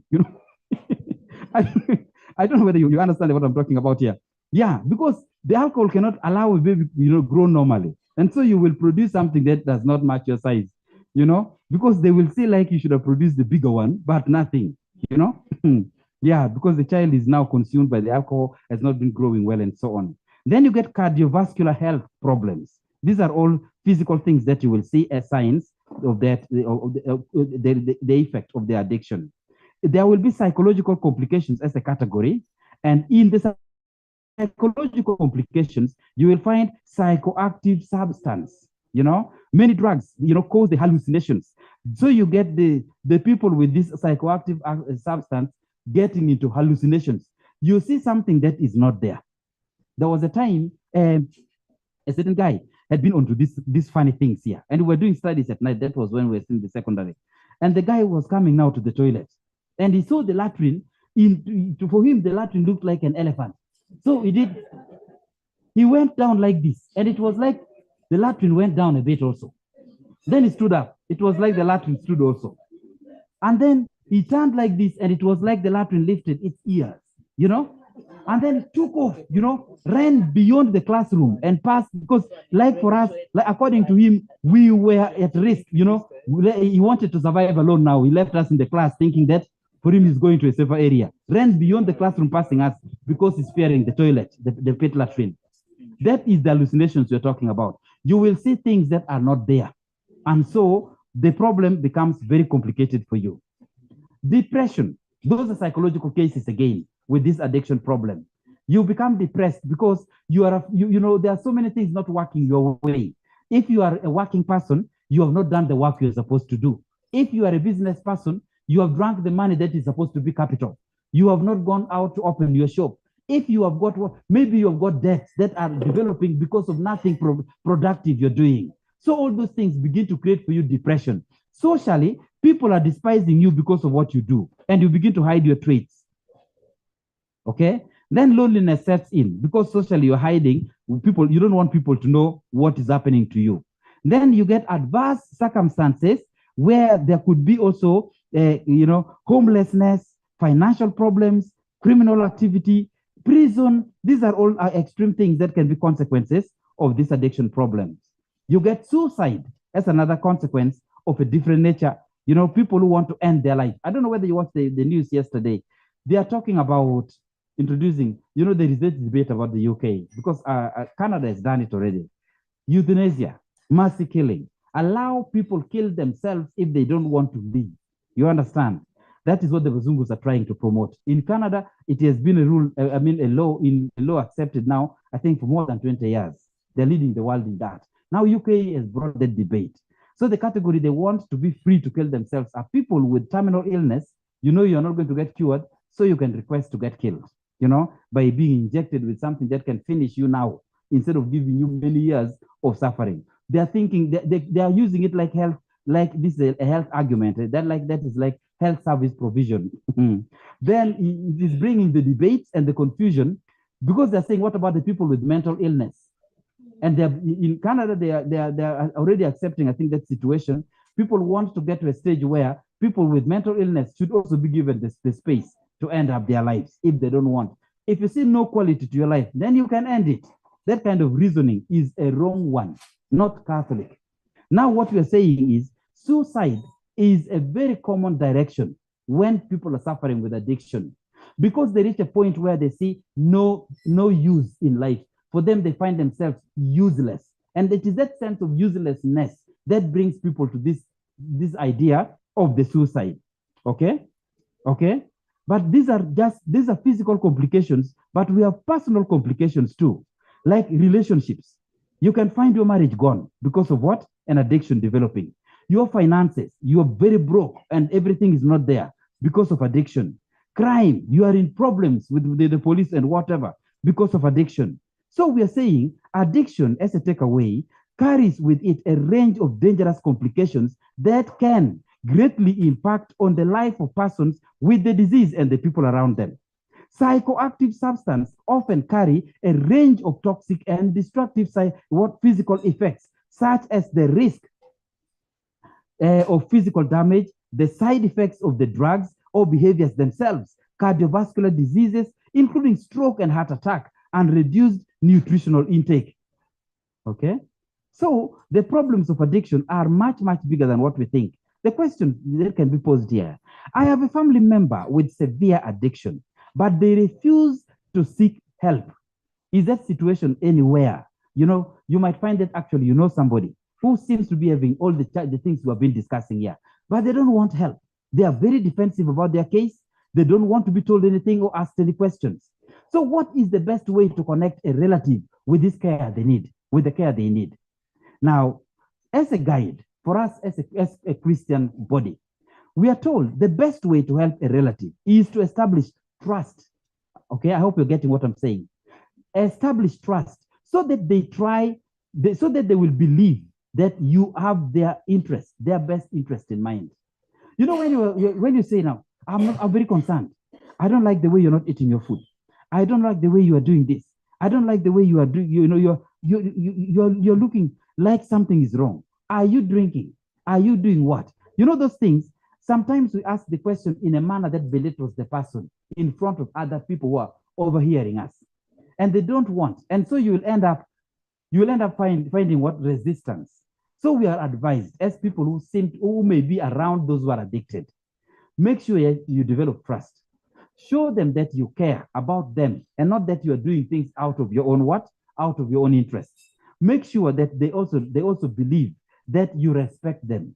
You know that you're doing good things for their own good, So when we don't have that, there is a problem. So make sure that any conversation about your concerns does not occur while they're under the influence of the substance. The man is drunk, and then you say now, Ambrose, you need to stop drinking. See how drinking is messing you up. And the guy is saying, drinking is messing you up. That is wrong timing. You need to talk to him the following day. Why are you talking to him when he's drunk? If I've seen people who have done instead video recording when the person is drunk and creating the drama on the compound. Somebody, you just do the recording, then you show him the following day how he has been doing it. Especially these people, those who are in the categories where drinking makes them take radical decisions, like removing clothes. These are the ones you record properly and then show them the video the following day. At least you will make them rethink their ways of behavior. Or you're recording also the conversation and how they're expressing themselves, how they're staggering and nearly falling on the children. Some people will be very ashamed to see themselves that way the following day. But for you to come and begin confronting your husband, now you have come again drunk again. Where are you coming from? The guy is still doing like this, and you are also doing yours. You're supposed to understand that this is not the time to talk about the drink problem, because it is not going to make any difference. Avoid criticizing or shaming them for their addictive behaviors. Instead, say something like, I care about you and I'm worried about your safety and health, and share your observations about their behavior. Okay? Share in a very good way, but don't be criticizing them. Criticism will cause withdrawal. It will cause a certain behavior that is very extraordinary. There is a certain lady whose husband was sleeping into this. Actually, is sleeping into this. The family is very disorganized. These are Bazungus in Ireland.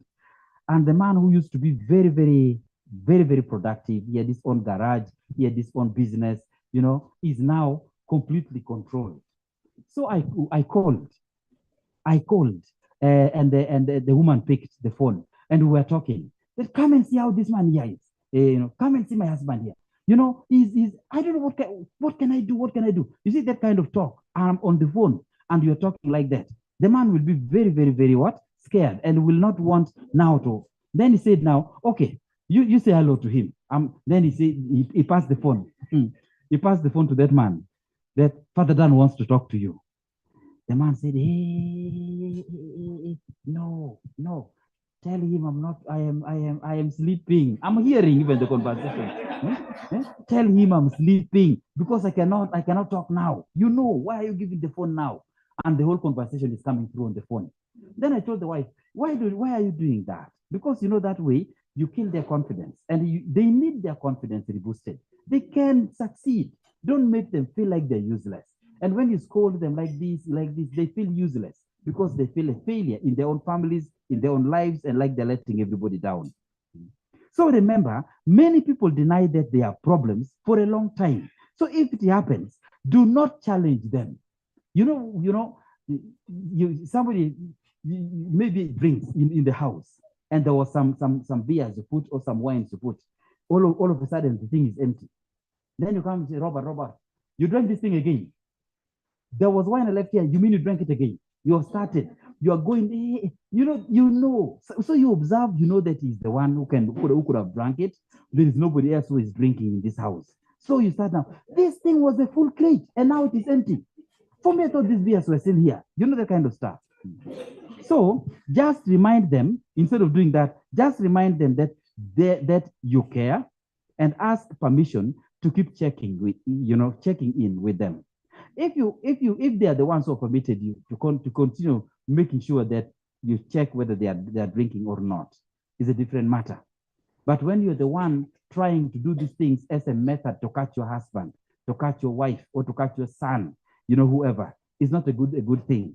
So you find some people, want to maybe you're arriving and they want to say hello with a hug because they want to smell whether you have taken. Then they hug you by bumping into your stomach so that the air comes out. That kind of thing.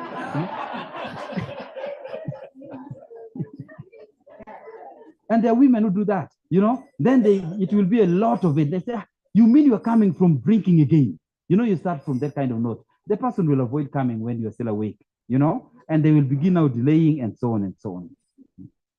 There are many treatment options that are proposed medically here,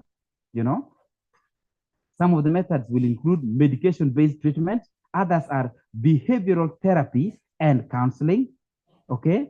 Others are medical devices to treat withdrawal. Then you will see others are about treating related psychological factors such as depression.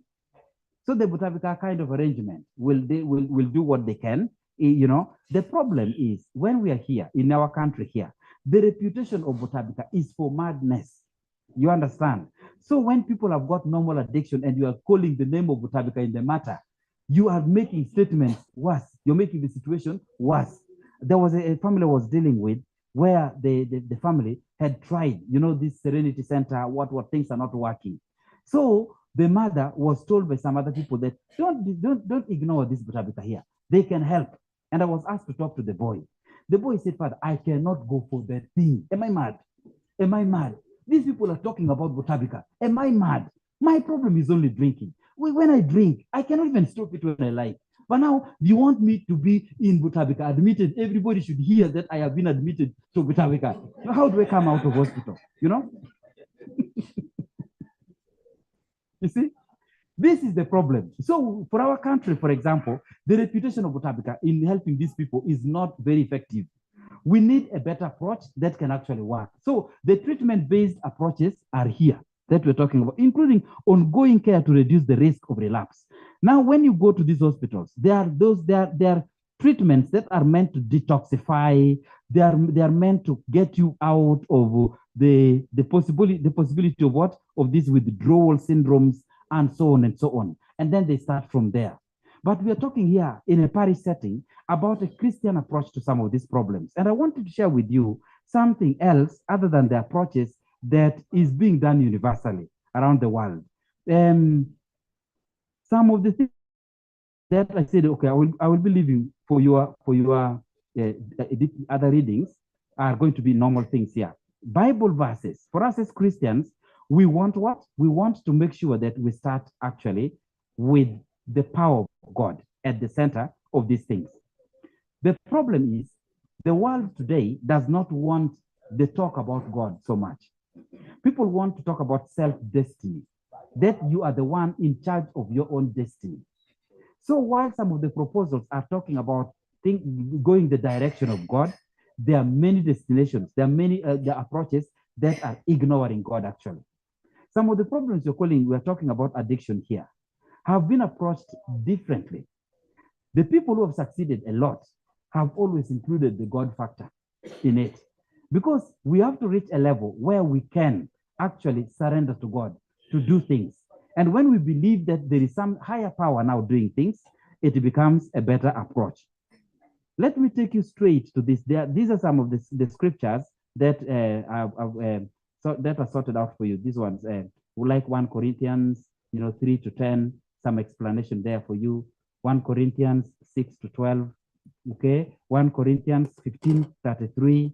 Then James chapter 5, 15 to 16, okay? Then Romans chapter 5, 3 to 5, okay? Then there are other additional verses here like Matthew 11, 28 to 30. Then we get First John chapter 2, verse 16. Then we get Matthew chapter 6, verse 13. Then Matthew chapter 26, verse 41. These are some of the things. But I wanted to bring to your attention something that the world is trying based on faith. The contribution of the Alcoholics Anonymous to dealing with this problem. Have you heard about Alcoholics Anonymous? The AA is not very strong in Uganda. I don't know why, but it is around the world. This thing is very, very important. The AA, Alcoholics Anonymous. First of all, just to give you a background of what it is. This was founded in 1935 by Bill Wilson and Robert Smith. Alcoholics Anonymous has grown to include worldwide chapters, each devoted to helping people and people end their dependence on alcohol. Okay, Wilson was struggling with alcoholism himself. Originally sought out help from a Christian organization, the Oxford Group. So the Oxford Group had a broad focus and was designed to help people overcome their problems by confronting their fear and selfishness. Ultimately, Wilson broke away from the group to develop an organization specifically formed to contend with alcoholism, a problem rampant during his era and one that continues, for example, to plague millions in the US and everywhere in the world. Now, who wrote the 12 principles of the AA? The Alcoholics Anonymous have got 12 principles or 12 steps they use to help people with addiction. So that if you have got them already, you are encouraged to go through these kind of steps in order to help yourself get out of the addiction, okay? So the 12 principles of AA is essentially the work of AA's founders, but early in AA's history, the organization listed 6 principles, many of which were influenced by the founders' experience with the Oxford Group. By 1939, with the publication of the big book, there is a big, what they call the big book, the alcoholics themselves called, Wilson and Smith had revised their principles, expanding them to reflect their work and its progress. So this is what we're trying to say. What is the purpose of learning the AA principles we are trying to talk to you about now? The AA, is AA right for you? So to find out, it's important to carefully explore the principle of Alcoholics Anonymous. For Wilson and Smith, surrendering to a higher power, I hope you're getting what I'm saying, surrendering to a higher power was an integral part of their plan's development. We don't fight addiction believing that we are in control. We don't succeed in fighting addiction thinking that we can do what we want. This one we must understand. So people who recognize that they have a problem, people who recognize that God is powerful, I should not give up on myself. People who recognize that there is power in believing that God can do for you things. Those are the people who are likely to produce good results. In fact, you will see that working out even when you talk to people who are in the serenity centers. The people in serenity centers who have, there are people who go there and come back and go back to drinking. But there are people who go there and succeed in living the drink. And the difference in results starts on this principle. The world today does not want to hear that principle because the world thinks that they can do without God. We break his laws everywhere. In fact, we don't even recognize that he has got any laws or commandments. So that resistance makes us fight a force that we cannot handle. And that is why we begin to fail within ourselves. Yesterday, when somebody was talking about the depression thing, a guy who had survived the suicide, who did not have the suicide option, said, if this option was there, I would have killed myself in 2012. I would have killed myself again in 2016. You know, there was another opportunity in 2018, 2022, 2020, 2023. Now, if these options were there, I would have killed myself already. I did not kill myself. Today I'm around because those options are not there. For me, I think this option must be withdrawn from the discussion.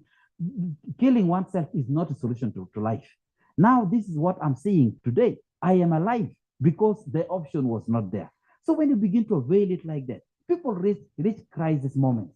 Are they going to think about living? They will think about what? Killing themselves. Somebody has a huge debt he cannot pay, you kill yourself. Somebody has done, crime of what a certain nature, you kill yourself. You are sentenced to go to jail for the whole of your life, you kill yourself. So when we make it easy, we shall find ourselves affecting this society. That was his argument, which is actually true.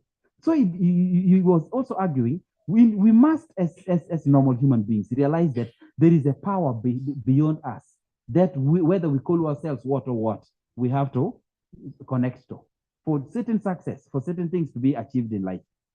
So the purpose of learning this principle is for us to understand there is a power beyond us. If we are solving the problems of addiction, learn the power of God. Surrender to him. Pray. Let him do his own power, his own things on you. If you are in the other section of the people who are suffering the effects of drugs, of other people in the family, don't resort to scolding. Don't resort to conflict. Don't resort to belittling them. Don't resort to denying them food so that they don't go anywhere. Make sure that you do everything normally and give them a supportive, shoulder instead, so that they understand that you are there to understand them, to support them, and pray for them, because there is much more that prayer can do that you cannot do as a parent for your children. There are parents whose children are stuck in this alcoholism at a very young age. Are you going to slap them out of alcohol? You can't. So why are you using the root of violence? We need to pray and ask God to deliver our children from that kind of evil. So today, some critics of the program find the aspects of AA problematic, arguing that self-empowerment is an effective way to manage addiction and achieve lasting recovery. Self-empowerment, what do you mean self-empowerment? The self-empowerment, you will do what you can, but self-empowerment here has got limits. That's why we need the supernatural hand in all these things. And as Christians, that is the perspective we are introducing you to, so that you begin to see the power of prayer in even solving these things. So on the other hand, millions acknowledge their belief that AA and its principles serve their life. By studying the program, how it works, and each of its principles, you can determine in this type of program, if this type of program is ideal for you. Many people find it helpful that they continue to meet with the group in order to help others as they work to maintain their own recovery. Now, in the rest of the world where they use the Alcoholic Anonymous meetings, the meetings, first of all, the people who are in there are all alcoholics, people who are struggling, people who are coming out of alcoholism. They don't judge each other. You introduce yourself by names, full stop. You don't start other things. I am CEO of this, I am this, or I am a farmer, or I am a nothing. You don't do any of these things, because all those things bring classes. We are here in the capacity of drunkards. We are trying to we are trying to solve the problem of drinking. We are not talking about our financial standing. We are not talking about our job levels. We are not talking about our family status and so on. So my name is so and so. In the parish where I was in one of the parishes in Birmingham. We used to have the AA meeting in that parish. So when you come, you see these people arriving, very serious cars, but they will put them away. But now walk there in a simple way. Others are people who are coming from the streets. Others are people who are at the top of society. but the common denominator is everybody is struggling to recover. So you meet and talk as equals. The common enemy is the drinking. So don't begin talking your status thing, what. No, we are anonymous. You understand? Yeah, to this kind of gathering. So everybody does that. Now, the AA principles that we're trying to introduce to you. I know it is my hope in it is that these principles are working elsewhere. I know we don't have a functional AA, maybe around Kampala also. I'm not very sure. We have just one. You have got one. Is it? Which parish is that? This one. Ah, that is good. That is good. That is one of the Christian principles that actually we need to learn from this.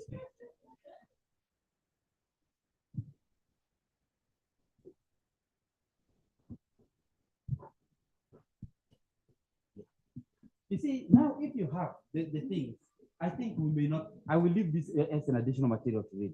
Father is saying even the time is actually over. And I think the exhaustion is setting in. So let us just do an overview of what these people do. I am happy to hear that it is here. The problem is this is the head of the head of the country, if I can put it that way, because Kampala is the capital, really. The rest of the country may not have a single institution like this existing. But these people are a people we must not ignore. They offer a very Christian approach to handling the problem of addiction. I hope you understand what I'm saying here. A very Christian approach. Because, for example, principle number one, step one is about the honesty. You know, we admit that we were powerless over alcohol, that our lives had become unmanageable. That means move away from the pride of denial. Accept that the thing is actually beyond you and that you're looking forward to what? To a higher power to actually also help you. So the first step in AA is about admitting your powerlessness, which boils down to the level of honesty that many addicts haven't reached until now. So it is a very important step in achieving that. Step number two is the hope you give. Come to believe that a power greater than ourselves could restore us to sanity. So you have accepted that alcohol is a problem in your life. In step two, a power greater than ourselves can restore us to sanity. So you open up to this approach. These people who have reached this step number two will see the power of prayer. I remember the story of one guy whom we brought here to Serenity Center, and it worked. But what was there before we brought that guy to the Serenity Center? The guy would be so drunk. In fact, he was a boy in secondary school.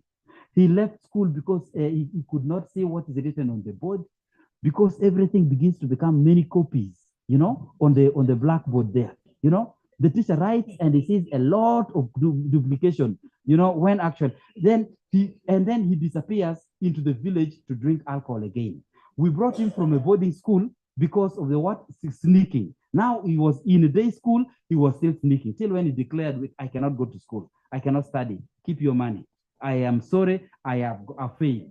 Then he carried on with this thing, with this attitude of praying while in the state of drunkardness. That Bikira Maria, you help me. I know I am a drunkard. I know when I go to church, I am smelly. I cannot sit near people. I am sitting outside here, but at least you have seen I have come. You know, that kind of thing.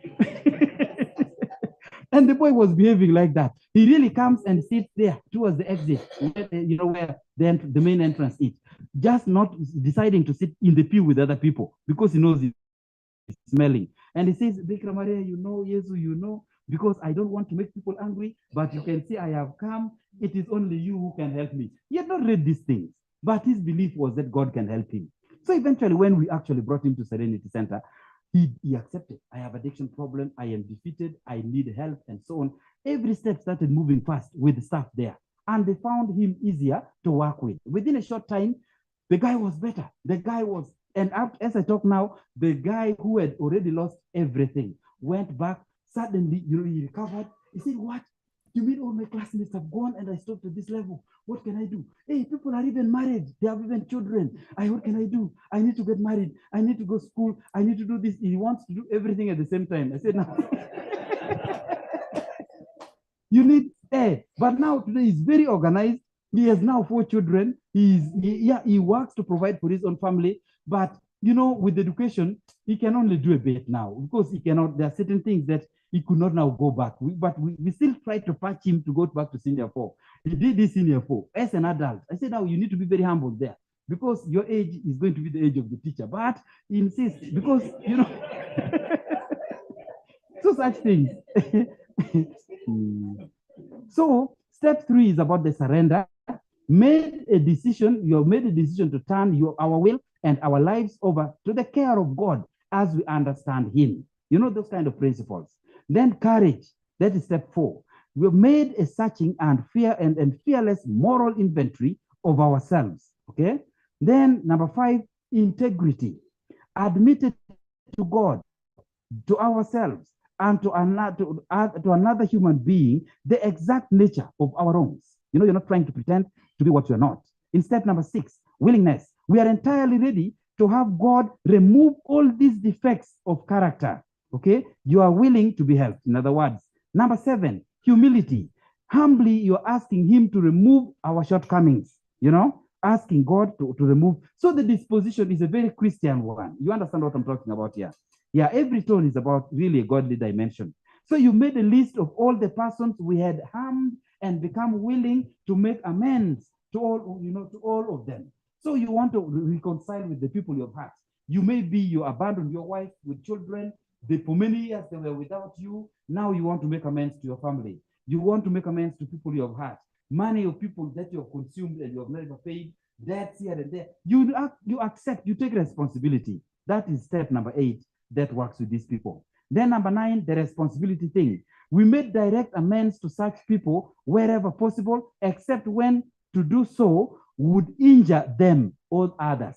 Where you find that when you start when you try to make that amends, you're going to bring injury or more pain, then you don't bring that anger back. That kind of stuff. Then number 10, the discipline. We continue to take personal inventory, and when we were wrong, promptly admitted it. So you get into that discipline. Then awareness. And then you sought through prayer and meditation to improve our conscious contact with God as we understand him, praying only for knowledge of his will for us and the power to carry that out. Okay. So the 12th one is about service. You don't stop with the thing for yourself. Step 12 and the principle of the AA. Having had a spiritual awakening as a result of these steps, we tried to carry these same message of alcoholics and to practice these principles in all our affairs. So you become like the agents that are supporting other people. So they form a very good team that support each other. That is for the Alcoholic Anonymous. But do you have the Al-Anon as well? Now the Al-Anon is the wing for families. The wing for families. Al-Anon, this is again the Alcoholic Anonymous, put in the shorter form. Okay, you will find it here. Al-Anon. Al-Anon meaning Alcoholics Anonymous. So they put Al for the alcoholic dash, then Anon, Anonymous. You understand? So that is how they formulate that one. They also have their own 12 principles, which you will be finding here. Many of the principles are connected with our way of support. In summary, as we do this job, we need to pay attention to the way we handle the problem of addiction. Fighting in the home is not going to solve the problem. Belittling your husband in front of neighbors, if he has a drink problem, is not going to solve the problem. Calling your son or your daughter useless, in front of society is not going to solve the problem. We need a supportive attitude. And as Christians, we must know that they are not doing these things deliberately. We are overpowered. They are overpowered. We need the grace of God. Don't stop praying for them. And when you handle their case, show friendliness, show respect, show that you love them, show that you care, show that it is their interest at heart, not your pride, because you can come across like, how can I have a son like you? That kind of talk. How can I have a daughter like you? Those are not good talks. They're not supportive talks. It is your pride making it look like the whole of me to have this for a son, somebody who is a school dropout, somebody who cannot finish senior six because of drinking, somebody who cannot even get a job because of all this. I did this for you. And then you get parents talking like that. What have I not done for you? I paid all your school fees. I took you to the best schools. But what have I got out of it? Useless behavior. See this useless man. And that kind of thing takes away their confidence even more. And that's where we go wrong. So we must have a Christian approach to handling the problem. But when we talk about the problem of addiction, let us think bigger, because the problem is much bigger. It's not only substance abuse. It's not only alcohol. It's not only drugs. We have got other behaviors like gambling, also eating up people's lives. Other behaviors like internet addiction, including the pornography we're talking about here, eating up the young people's lives. Everything needs support, not criticism. If we do this criticism thing, we will lose them. They will go into hiding their footsteps, hiding their tendencies. We will find ourselves unable to catch up. They will develop new ways of living with us because we become a problem in their circles, which is not going to be helping us. We want them, we're confident that they can trust us and talk to us as family members. You are mom, you are a brother, you are a sister. Don't exhibit these things. Make sure that your way of relating with you could be a younger brother. You see the problem with family situation. You are a younger brother. Your older brother is the one who is now confused, who is the one who is an alcoholic. He has got children, and now you're supposed to take over the payment of those school fees of the children. Now you find overpowered by financial stress. You will now remind everybody during the time for going back to school. Robert, you come here. You see me here. Who do you call me? Uncle. Okay? Remember. Your father, useless man, is drinking there in the village. And for me, I spend my money to pay your fees. You see that kind of thing. Making the school fees payment a painful experience in the lives of the children. Don't do it like that. Because those are all victims of the alcohol problems. In the Al-Anon arrangement that you'll find in this material, we are being reminded about how family can suffer because of alcoholism. You have one person, in the home, whether it is the husband, whether it is the wife, whether it is the son or the daughter. Because if it is a daughter, you will be very, very scared as a mom that your daughter cannot come back and you don't know where she slept. She got drunk and she was found at the side of the road. You don't know what has happened. Many things. Because there are many things that the girl child can go through when they are into trouble of alcoholism or drugs. And the boy child may not be raped, may not be abused in that way, but he will perhaps rape somebody else instead. And then he may become so dangerous to everybody. We have situations in upper country, in villages and so on, of children who have become a headache to their parents because of selling the little you have got. Maybe in your retirement as a parent, you now resort to farming and you're hoping for this and that. Then you'll find your son, who is supposed to look after you and provide for you, he has stolen the only goat to go and sell and then drink the money. And you're here looking for who stole my goat, who stole your goat, only to be told by neighbors that it was your own son. It is your own family doing this to you. Your goats cannot increase in number. People are getting, the government support. There are many people are improving on their farms. For you, yours is dwindling because of your son. After finishing drinking the money for the goat, it does not last too long. He needs another goat, and there is no goat. Or eventually you get to a stage where there is no goat. Now it turns to the chickens. It turns to the ducks. You cannot have anything. There are parents with that kind of life. So that's why we need to be supportive, making sure that these people succeed. When we wound them more, we thrash them further and we make them fail deeper. That is now that we shouldn't be making them fall very much deeper. We must lift them up and make sure that the drink problem, the substance problem, is a problem of the past that they can leave behind them. Okay, that is the point of the whole sharing. Really. So I would prefer that this material you just maybe read during more of the time, because there are many slides there. There are 112 there actually. So I was skipping because I knew the time would not fit. But the most important thing is the practical lesson that they take home out of our sitting here. Any comments? Any questions? Thank you very much, Father Dan, Oryema. Another round of applause.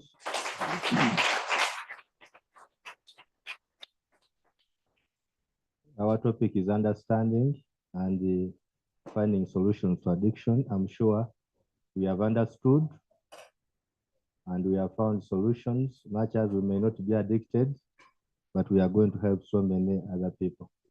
So this is a time for, if you want to add something, I will not say to remove, because Father has been very thorough, but maybe to ask questions. Now this paper, as we ask questions, this year has come to an end. This is our last adult catechesis for this year. But in order to prepare for next year, those who didn't write the topics they would want to cover next year, these papers are yours. If you already wrote, you pass to the neighbor and we submit them here so that we organize a good adult catechesis for next year. So Father, I will start with a question. What do you do for addictions that seem to be for positive behavior, but it gets too much in terms of regularity, intensity, and it comes to affecting, like you talked about, bedroom matters. You find a wife who is so prayerful, eats into the time of those things. But also when a man is ready, she first says, let's pray. Then they pray for 2 hours. The man's readiness goes. There was such a complaint, but when the woman was brought for counseling, that's why I'm asking this question. She said, are you mad? You are against people who pray? Let me even pray for you. You are satanic. Now the second one was a man. The woman complained. The guy could fast 40 days. Those are finishing another 40, and they had fast. So the woman complained that they had even started smelling. There's some bad odor that was coming out of fasting. So the man said, I'm doing God's work. This is so you fear to call it an addiction because it is good behavior. How do you deal with such? Then number 2, there is an online question.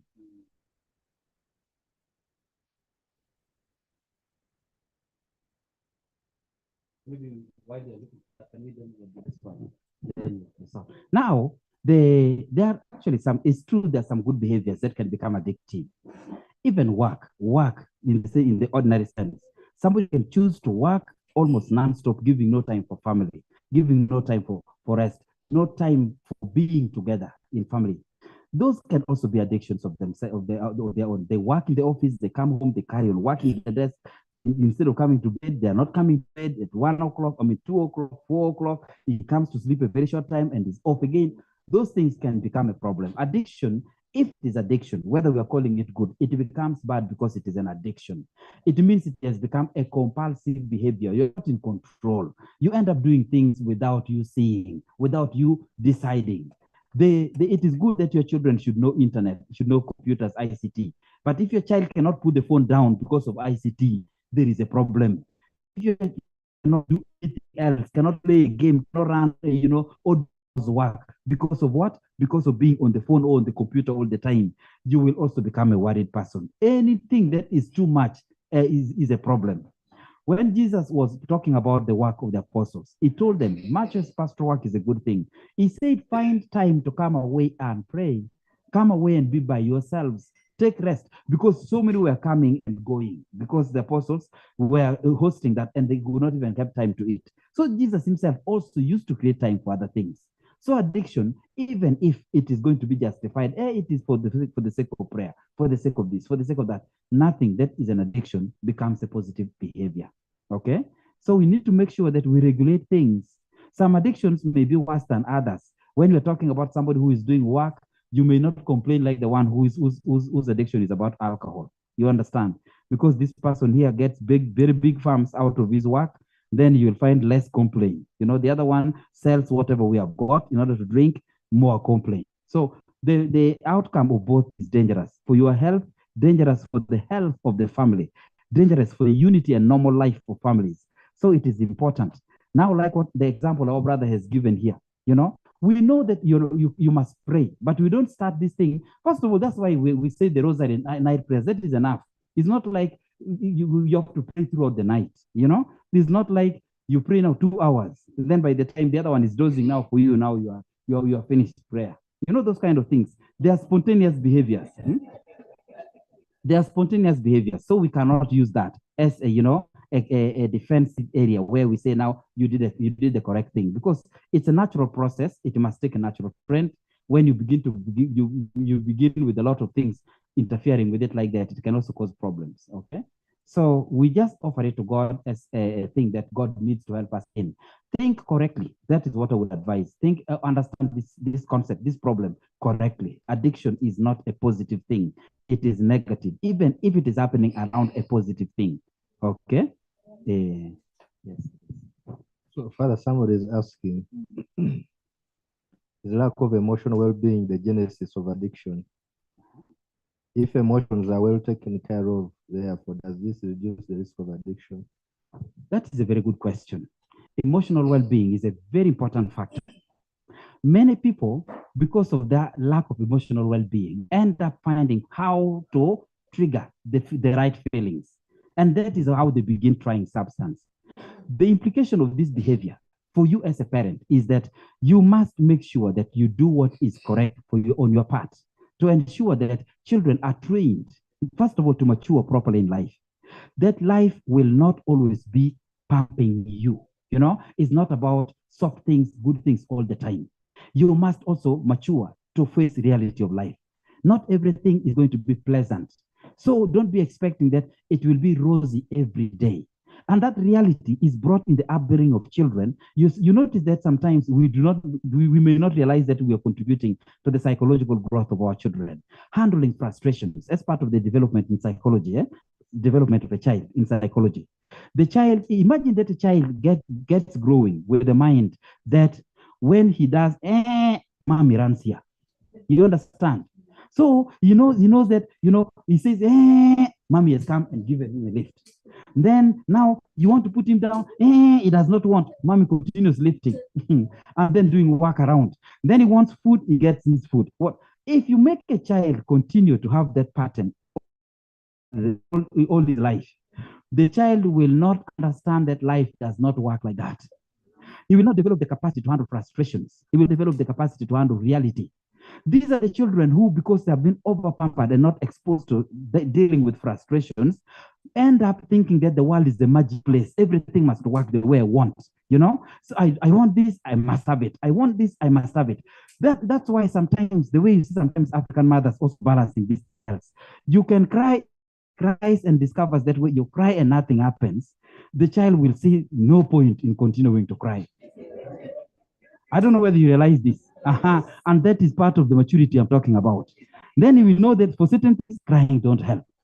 Then a child maybe has got, he has fallen, he has knocked something, has fallen. Do you notice that children actually have the capacity, when they knock them something, they are fallen, and nobody's looking there, they will not cry. But then when you look and then say, oh, my daughter, then you will see the amount of crying, because now you have shown concern. So sometimes a child does something like that, you also act like you have not seen. You understand? To give the child an experience of reality, that we manage pain, we manage situations that are not soft. This is part of the reality of life that you're coming to. Those preparations are important for getting a balanced human being. If we give the wrong training, you will get a big boy who knows that mommy provides everything in this house, who knows that he can pick any car and drive and go. He does not know the cost of fuel, who knows that he can eat what he wants, who knows that money is not, everything must be there. And the day you are not there, this child will be suicidal because he cannot believe that everything is not there. And that is how the children of very wealthy people sometimes end up being a failure. They cannot look after themselves, while the children of poor people end up being creative and able to manage in life, because they are used to managing problems from a very early age. So what we need to do when this question is asked about this thing of emotional, the balance thing, how you handle this thing, we must begin the training early to know that life is not a bed of roses. This is the same thing when it comes to for the adult person. You notice that in the earlier days, for example, when it comes to family life, the number of divorce cases were fewer. You understand? And we're talking about days where wife beating was there. Most men were drunkards. Most men would just dig 1 hour and come home and demand food. Now, today, you have got a situation where most men are actually trying to be responsible. But they also can help with some house chorus, some of them. They can also produce, they give the support that you need. They can also help take your children, move around while you're doing other things. In the past, all those things were not touchable by men. But marriages were very stable. Marriages were very stable. Why? The girl child, or most mothers would have, used to talk to their daughters. I have been enjoying what your father does to me. I want you to be stable in your home. And so the kind of training and talk used to be a thing like that. But now we are finding a situation where perseverance and endurance in marriage is not the talk. If a man is behaving what, for what? After all, what? After all, not that kind of behavior, and then you find a woman now talking to you, you they start like that. Just touch me, just touch me, and you'll see. I will leave you with your children. You think 2 children can stop me here? And they're not joking. If you touch them, you do what? They leave. 2 children cannot stop them. And that is strange. In the past, it used to be very, very, but you don't find a woman standing there. You just touch me. You're not just looking for an excuse. You just do whatever, and then he has got the excuse to leave you because you're a violent man. People have been living through hardships. If we don't train our children to manage difficult situations, challenging marriages, challenging family life, we shall always have the instability we are seeing. We shall always have the decision always to quit because we want softer edges. Most women will also have challenges with their in-laws. And usually the girls go to get challenges with their sister-in-laws. Brother-in-law will like you, father-in-law will like you, but mother-in-law may be a problem. That is the common trend in most marriages. If they have had it before, that you also went through this, they will have the maturity to handle their own story. But now the fathers also, the boys will be underestimated by their father-in-law. It is your father-in-law who thinks that his daughter is suffering in your hands. You cannot manage, Meanwhile, your mother-in-law loves you. Most women, you see the arrangement is crisscross. The men love the women love the men. That is how it is actually generally. So everybody is enduring. For stability of marriage, we need to tolerate a lot. For success and happiness of marriage, we need to tolerate a lot. To be there to give our children a chance to have both parents around is a determination. But if you allow small things bring you to crisis, small things, you are looking for what? For a cup of water, to throw these drugs and commit suicide. There are people you'll find them looking for a jig, that kind of thing. And then the man is chasing his wife, before she reaches the jig, you now catch him, you catch her, and now you make sure you hide the jig. Take this one out of this, that is not the way. Somebody must feel that this must not be done. Why should we be thinking suicide is the solution? But the same women, if they are told that, okay, the jig is there, you help yourself, you will find that they have refused to take it. You see that kind of thing? Because that I know you want to be suicidal. The jig is there. You take and die. I will get another wife. You take the jig and go and leave us the space. They will not take it. You see that? So that is why reality training is a very important thing. Very important thing. So much of the things is about giving people getting the people to get to that emotional support. Frustrations are reality of life. We must grow up and be real. We must grow up and deal with these situations effectively. I don't know where the question is answered. Yeah.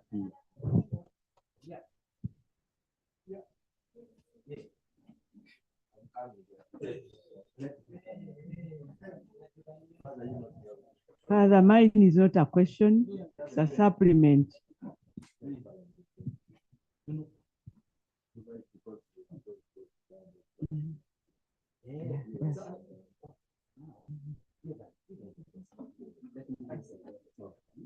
Father, mine is not a compliment. It's a compliment. I know about AA because it's my village just across the road. And 2 of my neighbors' children are attending there. Then at the end of October, we have lost a young man, 25 years old. He died in a drinking place just behind the town. The parents have done everything. He has been to all the rehabs around. He ended in Kalangala. The parents paid, the sisters paid 5 million. But he ended up in. So these things are not theory. They are happening in our parish, and they are happening in our neighborhood families, and they are happening even in our own family. Thank you. Thank you so much. You see the pain of these discussions. Everybody's affected. You know, we are seeing this in the neighborhood. You can find this is happening to a child. And it is not about parenting skills. You know, you can be very gifted as a parent. Well, I need advice. I really need help on this one. Because usually it used to be that when I'm listening to music, I tend to have this thing that every little thing that you listen to has an inspiration behind it, be it movies. Now, if it's for the secular music,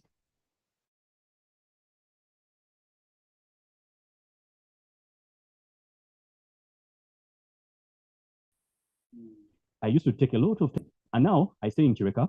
And then a few days ago, actually, we left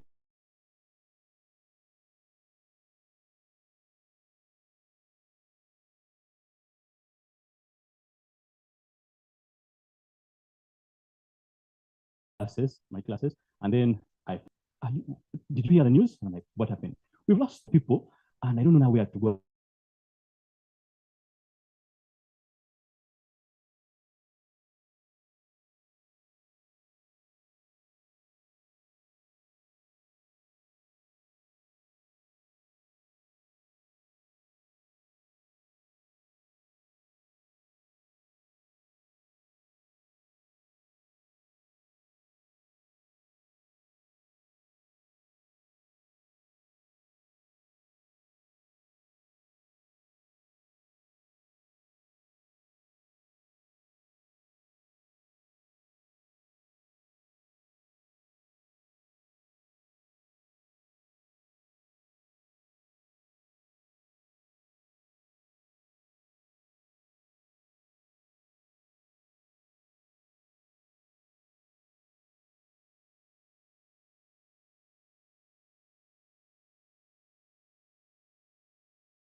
It is a solution. That drinking someone is doing is a solution to the problem they have. The alcohol is not the problem. He's using the alcohol to solve a problem he has. So the real question here is, what is that problem? Now, the problem, the other problem is that what he's using to solve the problem he has is adding him more problems. Yes, are we getting it? I'm speaking on behalf of addicts, but I'm not one.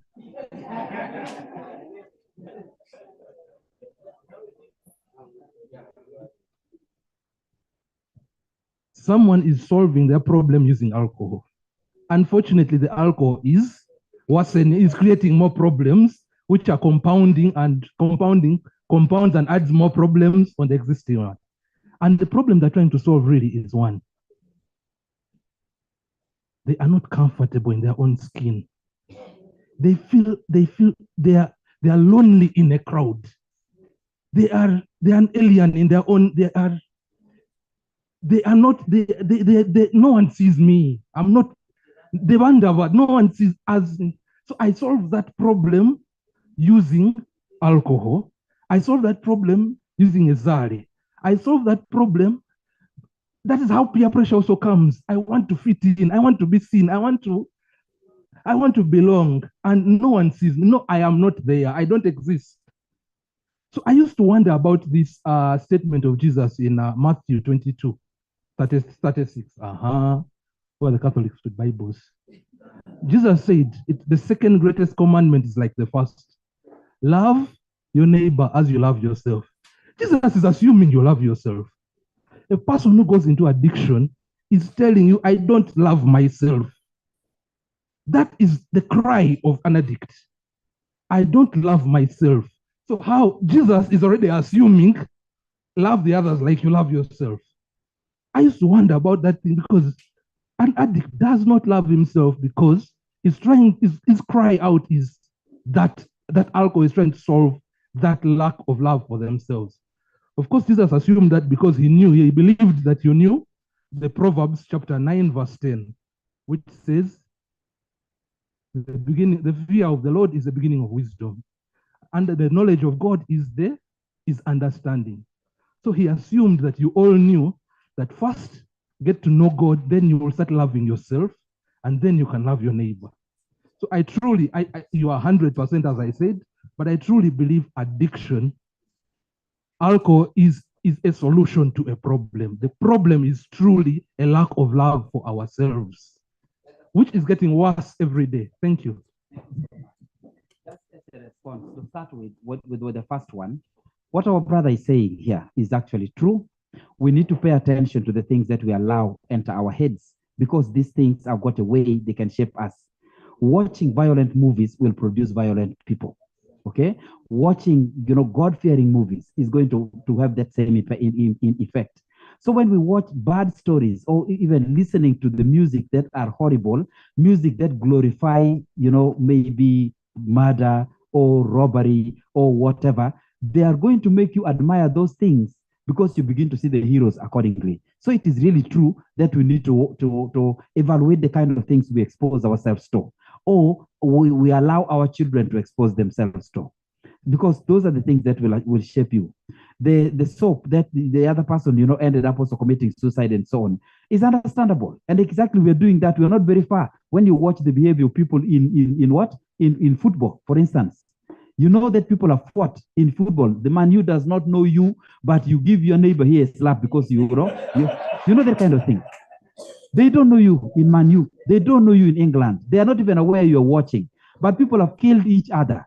People have died out of heart attack because they have scored. You know that kind of thing. And then you find the heart of the person left, and the person is now is a gone case. So these things, there is a way these things affect us. Watch the kind of content that you allow to enter your mind. That is true. Now, the talk of our brother there is 100% true. When he says that people who go for the substance are not going for the problem, they are in fact going for the solution. That is true. That is a very good analysis. The only difference is now for us to know that we need the training, that life is not smooth 100%. Reality training is the thing that we need to prepare ourselves with. And that's not only for kids, even for us as adults. Kids rarely think about suicide, but adults, a lot of them have thought of suicide. Somebody thinks about suicide because his marriage has failed. Somebody is thinking about suicide because he does not have children. And, the wife has called her, has called him useless. Society is looking at him as useless and so on. And somebody thinks, I'm not worth, living. I better take my life. You need to grow up and know that life is bigger than producing children. There are many people who have not produced children. It depends. Yours is because you want it. There are those who have not produced children because actually they don't even want children.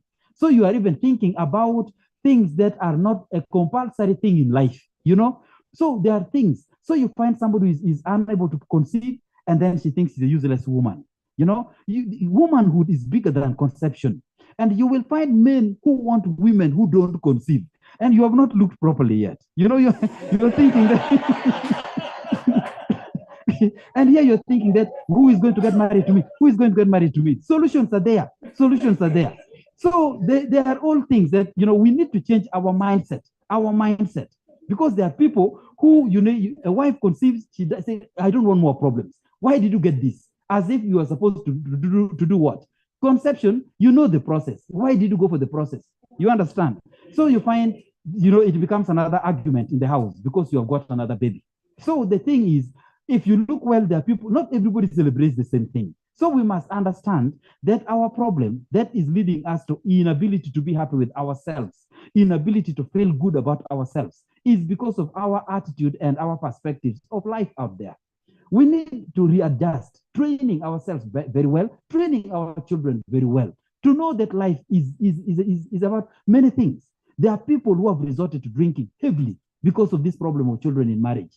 And then will drinking produce another kid? Nothing. Why don't you instead adopt? Why don't you think bigger about being a human being who can do things for the other people's children? That are, because if you change your mindset, you will solve the problem. There are people who have not been able to raise their own. They have adopted and have brought very useful people in society who do not even bother with their own mothers because of what they remember about what you did to them. So they're happy. And so you can actually achieve that way. There are people who have failed in terms of work because, they have lost a job. For you think that now what is my purpose?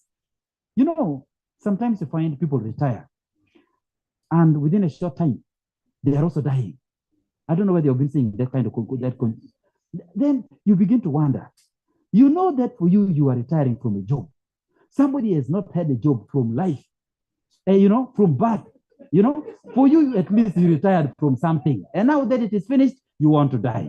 Now, somebody has not had the kind of job you had and still wants to live more. What is wrong with you? It is mindset. It is mindset. For you to think that now from the time of working from the office of the prime minister to becoming a nobody is a fall down that you cannot handle. Mindset. We need to know that stages in life are there. You used not to work in the office of the prime minister. Were you born working there? So how did you manage? How did you manage that earlier stage? You see that kind of thing. So the job came at a certain stage. Now it is going, you want to die. What? Mindset. So you can think that, I've got my problems are big. Many of it is because we are not actually helping ourselves to balance out in life. You cannot commit a sin that is beyond commission. The thing that you have committed means it is committable. If there is a thing that, if there is an English expression like that, you understand? So if you have made a mistake in life, the mistake happened because it can be made, first of all.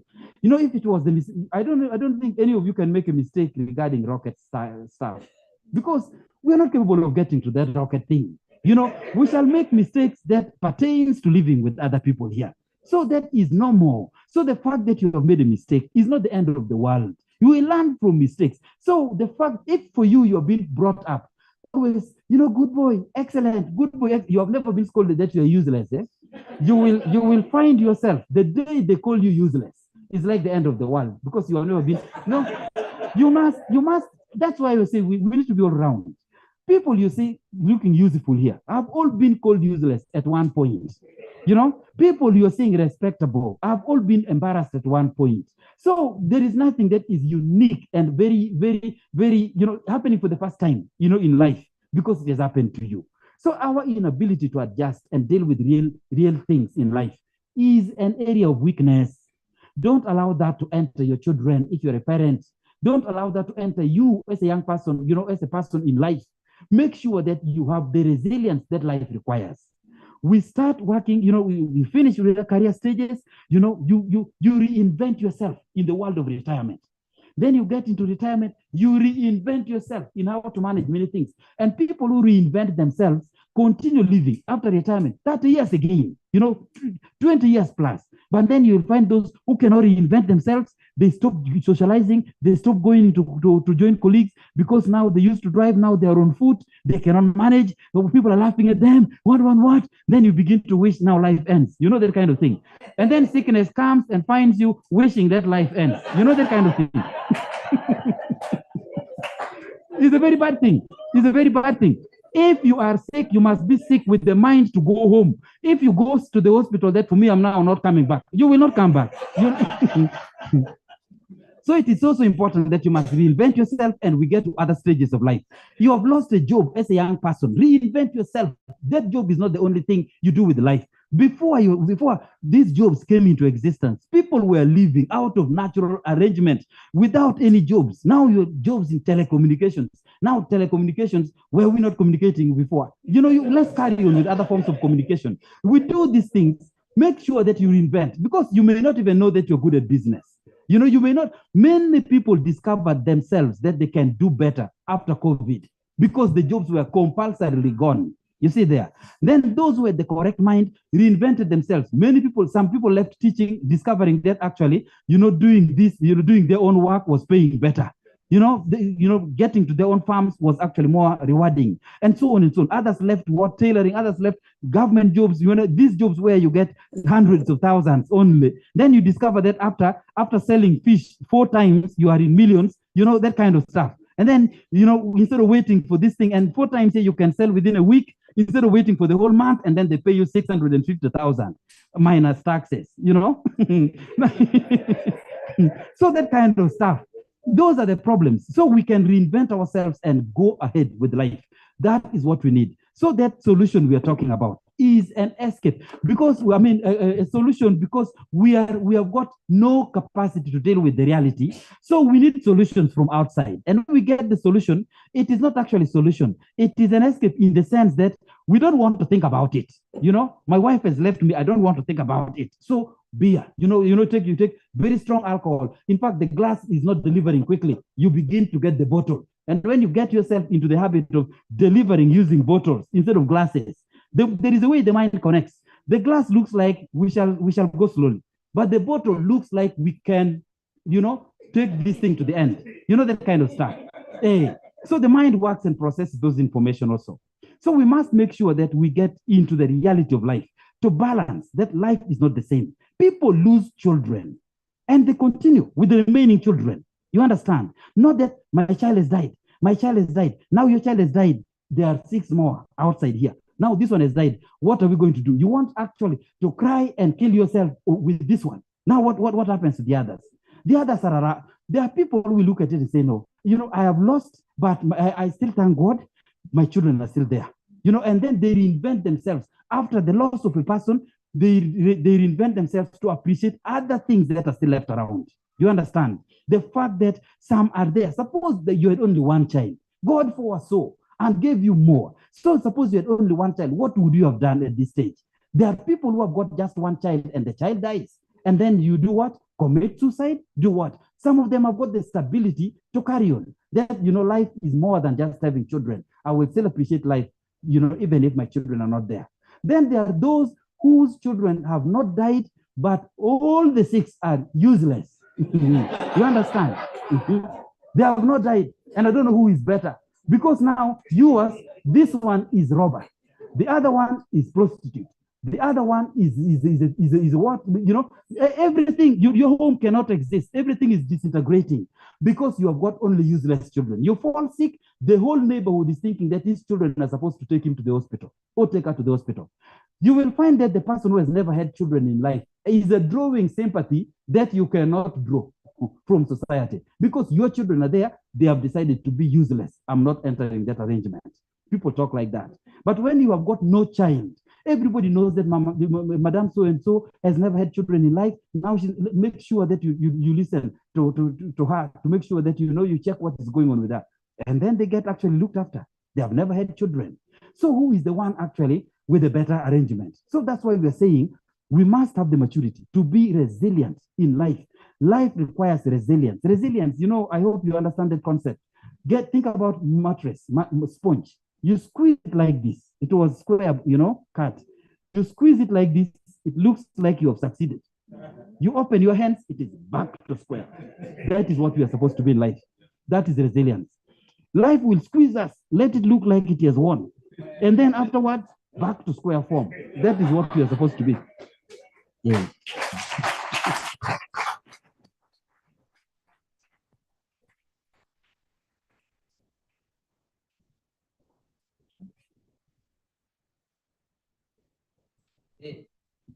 Questions are done.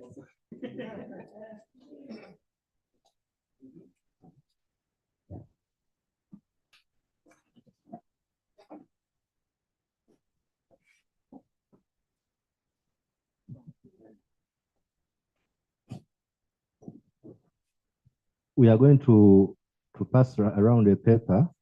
If you are interested in this presentation, you write your email.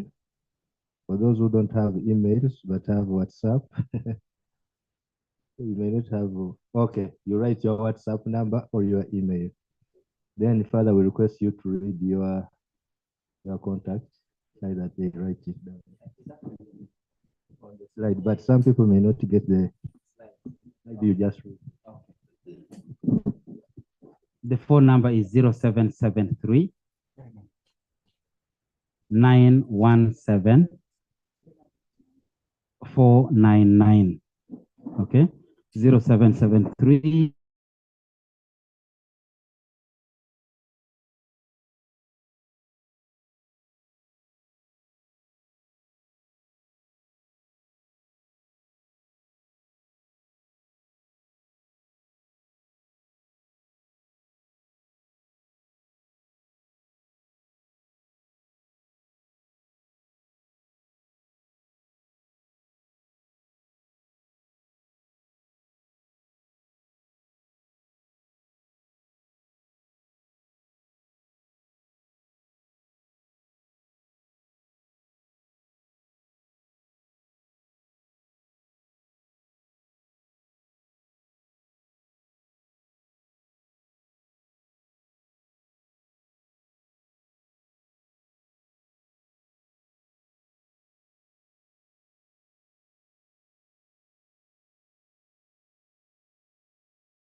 Thank you, Father.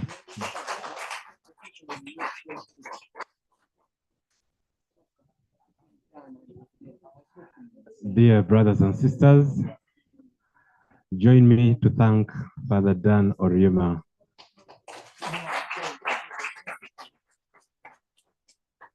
Father, on behalf of the parish priests, Father Edward Mwanga and Father Chirumira and the entire community of Mtinda, St.Charles Wanga Catholic Parish, we thank you for your input this evening, for the time you've offered to come and teach us and form us. You've added something totally new to us. Thank you, Father. And we pray that the next time when we come knocking at your door to come back to us, you'll be welcoming again. We thank the technical team that has helped us to prepare and broadcast this session. We thank you, dear friends, for turning up. We thank our online audience. Thank you, and for your input. As you know, in December, we don't have a session like this.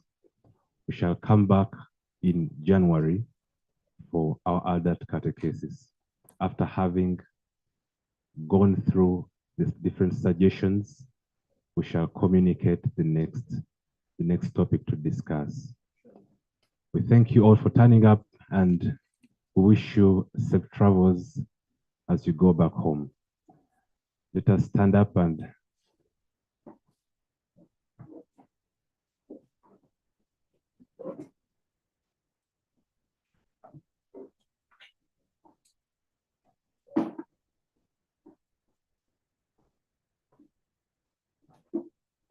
before our closing prayer, we are being reminded on Sunday, as a parish, we're making a pilgrimage to Namugongo Martyr's Shrine. Mass will be at 5 p.m., but we shall set off here as a community at 3. In the name of the Father, and of the Son, and of the Holy Spirit. Loving Father, we thank you for this evening. We thank you for bringing us together. We thank you for the gift of Father Dan, whom you've sent to come and teach us and to form us. We thank you for the Holy Spirit that has guided him with knowledge, with wisdom, with understanding, with depth, to help us understand and overcome the addictions, not only for ourselves, for our loved ones. We thank you, Lord, and now ask you to bless us. Bless us as we return home. Bless us as we make a commitment to fight and overcome these addictions. Help us to help those who are facing similar problems like these that we have treated this evening. Give us compassionate hearts, caring and concerned for their well-being. I ask you to bless Father, bless him in the ministry he's taking on. Bless us all as we serve you in the different capacities of life. This we make our prayer through Christ our Lord. Hail Mary.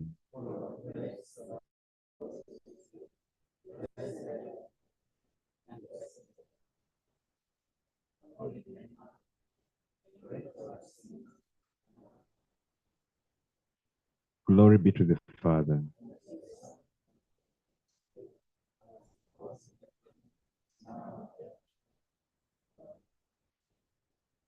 Bless us, Father. The Lord be with you. May the Almighty God bless you all, the Father and the Son and the Holy Spirit. Go in the peace of Christ.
Let me leave you and put it now. You know what I come. Yeah. My brother has said, you did not